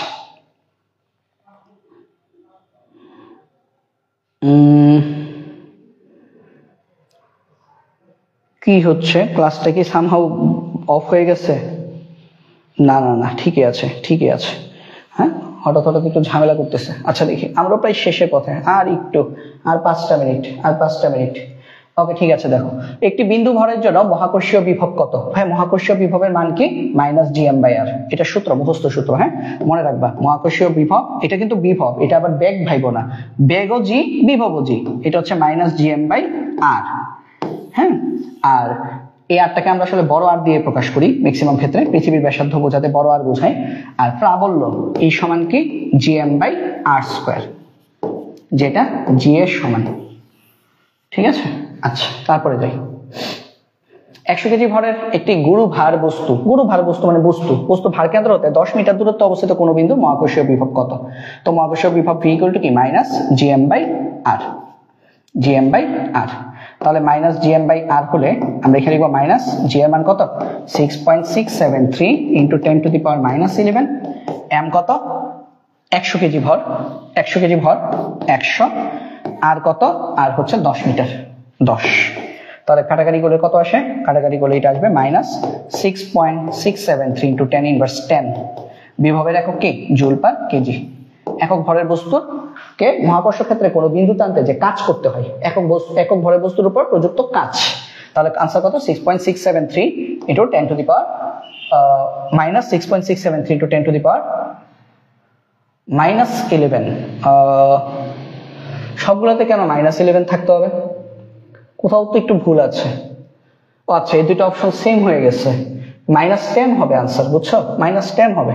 আচ্ছা, কোন একটাকে আমি -10 বানাই দিই। হ্যাঁ, এখানে প্রিন্টিং মিস্টেক আছে, এটা আসলে -100 কেজি ভর 10 মিটার দূরত্বে অবস্থিত কোন বিন্দুর gm/r, এটা আসলে -10 হবে। হ্যাঁ, 67 × 10⁻−10। হ্যাঁ, এখন ঠিক আছে, এটা -10 হবে, -10 হবে। হ্যাঁ, -6.673 × 10⁻10 জুল পার কেজি। ওকে, তারপরে দেখি, তারপরে এমসিকিউতে কি বলছে, পৃথিবীর আকর্ষণ বল কোনটির উপর নির্ভর করে? আকর্ষণ বল F, এটা কার উপর নির্ভর করে? পৃথিবীর আকর্ষণ বল, আসলে আমাদের পৃথিবীর আকর্ষণ বল চেঞ্জ হয় কিভাবে বলতো? বল চেঞ্জ হয় কিভাবে? আকর্ষণ বল চেঞ্জ হয় পৃথিবী থেকে উপরে গেলে একরকম, মাটির নিচে গেলে একরকম, ভিন্ন ভিন্ন অক্ষাংশ গেলে এক রকম। তার মানে জি এর উপর নির্ভর করে, পৃথিবীর আকর্ষণ বল স্মল জি এর উপর নির্ভর করে, কারণ বল F = কি mg। আর এই যে জি, এই জিটা কি, এই জি ভেরিয়েবল। ভেরিয়েবল মানে কি চেঞ্জ হয়, ভেরিয়েবল মানে কি কনস্ট্যান্ট না, ভেরিয়েবল, জি ভেরিয়েবল, ঠিক আছে। ভেরিয়েবল মানে কি পরিবর্তনশীল, পরিবর্তনশীল, অর্থাৎ জি এর পরিবর্তনের কারণে আমাদের কি হয়, আকর্ষণ বলের পরিবর্তন হয়। তাহলে পৃথিবীর আকর্ষণ বল জি এর উপর নির্ভর করে। তাত্ত্বিকভাবে কোনো বস্তুর মহাকর্ষীয় ক্ষেত্র অসীম পর্যন্ত বিস্তৃত, ঠিক আছে। আর মহাকর্ষ বিভব অসীমে সবচেয়ে বেশি, কত, 0। অসীমে মহাকর্ষ বিভবের মান 0, যেটা সবচেয়ে বড় মান। এবং আজকে ফাইনাল এমসিকিউ 150। হ্যাঁ, আজকে 150 করে আমরা মানে একটা সেঞ্চুরি করলাম এবং একটা 50 করলাম, ঠিক আছে, করে রেখে দিচ্ছি। ভূপৃষ্ঠ হতে 400 কিলোমিটার অভ্যন্তরে, এটা আমরা গতকালও করছি, সেম এমসিকিউ চলে আসছে। 400 কিলোমিটার অভ্যন্তরে মানে নিচে ভূপৃষ্ঠে অভিকর্ষীয় ত্বরণের অনুপাত বের করো। আচ্ছা, 400 কিলোমিটার অভ্যন্তরে এবং ভূপৃষ্ঠে অনুপাত বের করো, তার মানে কি জি ডাউন বাই জি বের করতে বলছি। জি ডাউন বাই জি, এটা সমান কত, 1 - h/r, এটা গতকাল করেছি। এখন দেখো, এটা সমান 1 - h কত, 400 কিলোমিটার, 400 কিলোমিটার গভীরে, আর কত, 6400 কিলোমিটার। হিসাব করলে এটা লসাগু করলে কত আসে 6400 মাইনাস 400 ডিভাইডেড বাই 6400, তার মানে এটা কত 6000 ডিভাইডেড বাই 6400, দ্যাট মিন্স কত 15/16, 400 দিয়ে কাটলে 15/16। তার মানে আমরা কত পাচ্ছি, আমরা পাচ্ছি জি ডাউন 400 কিলোমিটার গভীরে অভিকর্ষজ ত্বরণ হচ্ছে জি ডাউন, আর ভূপৃষ্ঠ অভিকর্ষজ ত্বরণ হচ্ছে জি, এদের অনুপাত হচ্ছে 15/16। হ্যাঁ, এটা রিপিট এমসিকিউ আসছে, প্যারা নাই, আমরা গতকালকেও করেছি, এটা আজকেও করলাম। এবং এরই সাথে আমাদের আজকের ক্লাস শেষ। আজকের ক্লাস আমাদের হচ্ছে আজকেও আমরা প্রায় 1 ঘন্টা 48 মিনিট পর্যন্ত ক্লাস হলো। আমরা টোটাল 80টা এমসিকিউ সলভ করেছি। এবং আজকে আমরা কি ধরনের এমসিকিউ সলভ করেছি ভাই, আজকে আমরা মুক্তিবেগ রিলেটেড এমসিকিউ অনেক বেশি সলভ করেছি। এবং মোটামুটি এই এমসিকিউ গুলো সলভ করার পরে এখন কিন্তু আশা করা যায় যে তোমরা হচ্ছে যে কোনো ধরনের এমসিকিউ এই অধ্যায় থেকে আসলে তোমরা আসলে এটলিস্ট চিন্তা করতে পারবা, বাট আমি এই ধরনের এমসিকিউ দেখি নাই কখনো, এটা মনে হবে না। বাট ভাই আবারও বলছি, আমার কাছে তোমরা এখন দেখেছো, আজকে কালকে যখন ক্লাসটা যখন আপলোড করে দেওয়া হবে, পিডিএফটা ডাউনলোড দিবা। যারা লাইভ ক্লাস করেছো তাদের জন্য তো আর ওই ক্লাস করার দরকার নেই, তাই না? ইউটিউবে তো আবার রেকর্ড ক্লাস করার দরকার নেই। পিডিএফটা ডাউনলোড করে খাতায় হ্যান্ড নোটটা তৈরি করবা, তাহলে তোমার কাছে একটা কমপ্লিট একটা পুরো চ্যাপ্টারে কি হয়ে যাচ্ছে, এমসিকিউ সলভিং এর হ্যান্ড নোট তৈরি হয়ে যাচ্ছে। এখন থেকে যদি পড়াশোনাটা যদি ভালো করে করো, তোমাদের হাতে আরো 15-16 মাস সময় আছে, তোমরা ভালো একটা প্রস্তুতি নিতে পারবা। আর যদি মনে করো যে এগুলো জমতে থাকুক, পরে তুমি আর ওভাবে এখন যেভাবে প্রস্তুতি নিতে পারবা, পরে কিন্তু সেভাবে প্রস্তুতি নিতে পারবা না। ঠিক আছে, তো আমাদের আজকে তাহলে এতটুকু পর্যন্তই থাকবে। আমাদের আগামীকালকে ক্লাসটা হবে ঠিক সন্ধ্যা 6টায় শুরু হবে এবং 7:30টার মধ্যে আমরা ক্লোজ করব। তো আগামীকাল আমরা হয়তো আরো এরকম 50 থেকে 60টা এমসিকিউ সলভ করব। আর শেষ যে ক্লাসটা হবে, আরো 2টা ক্লাস হবে এই অধ্যায়ের উপর। লাস্ট দিন যে ক্লাসটা হবে সেদিন আমরা হচ্ছে বিভিন্ন ভার্সিটিতে আসা, তারপর মেডিকেলে আসা এবং হচ্ছে আমাদের ইঞ্জিনিয়ারিং এ আসা বিভিন্ন এমসিকিউ আমাদের সেগুলো আমরা সলভ করব। ঠিক আছে, এবং ইঞ্জিনিয়ারিং বলতে আমরা বুয়েট, চুয়েট, কুয়েট সবগুলোই রেখেছি। আমাদের ভার্সিটি এডমিশনের আমরা কিছু এমসিকিউ রেখেছি এবং হচ্ছে মেডিকেলে আসা কিছু এমসিকিউ রেখেছি। তো সবগুলোই আমি তোমাদেরকে করিয়ে দিব ইনশাআল্লাহ। তো ঠিক আছে, আজকে এই পর্যন্তই। সবার সুস্বাস্থ্য কামনা করে ভাই এখানে শেষ করছি। ধন্যবাদ সবাইকে।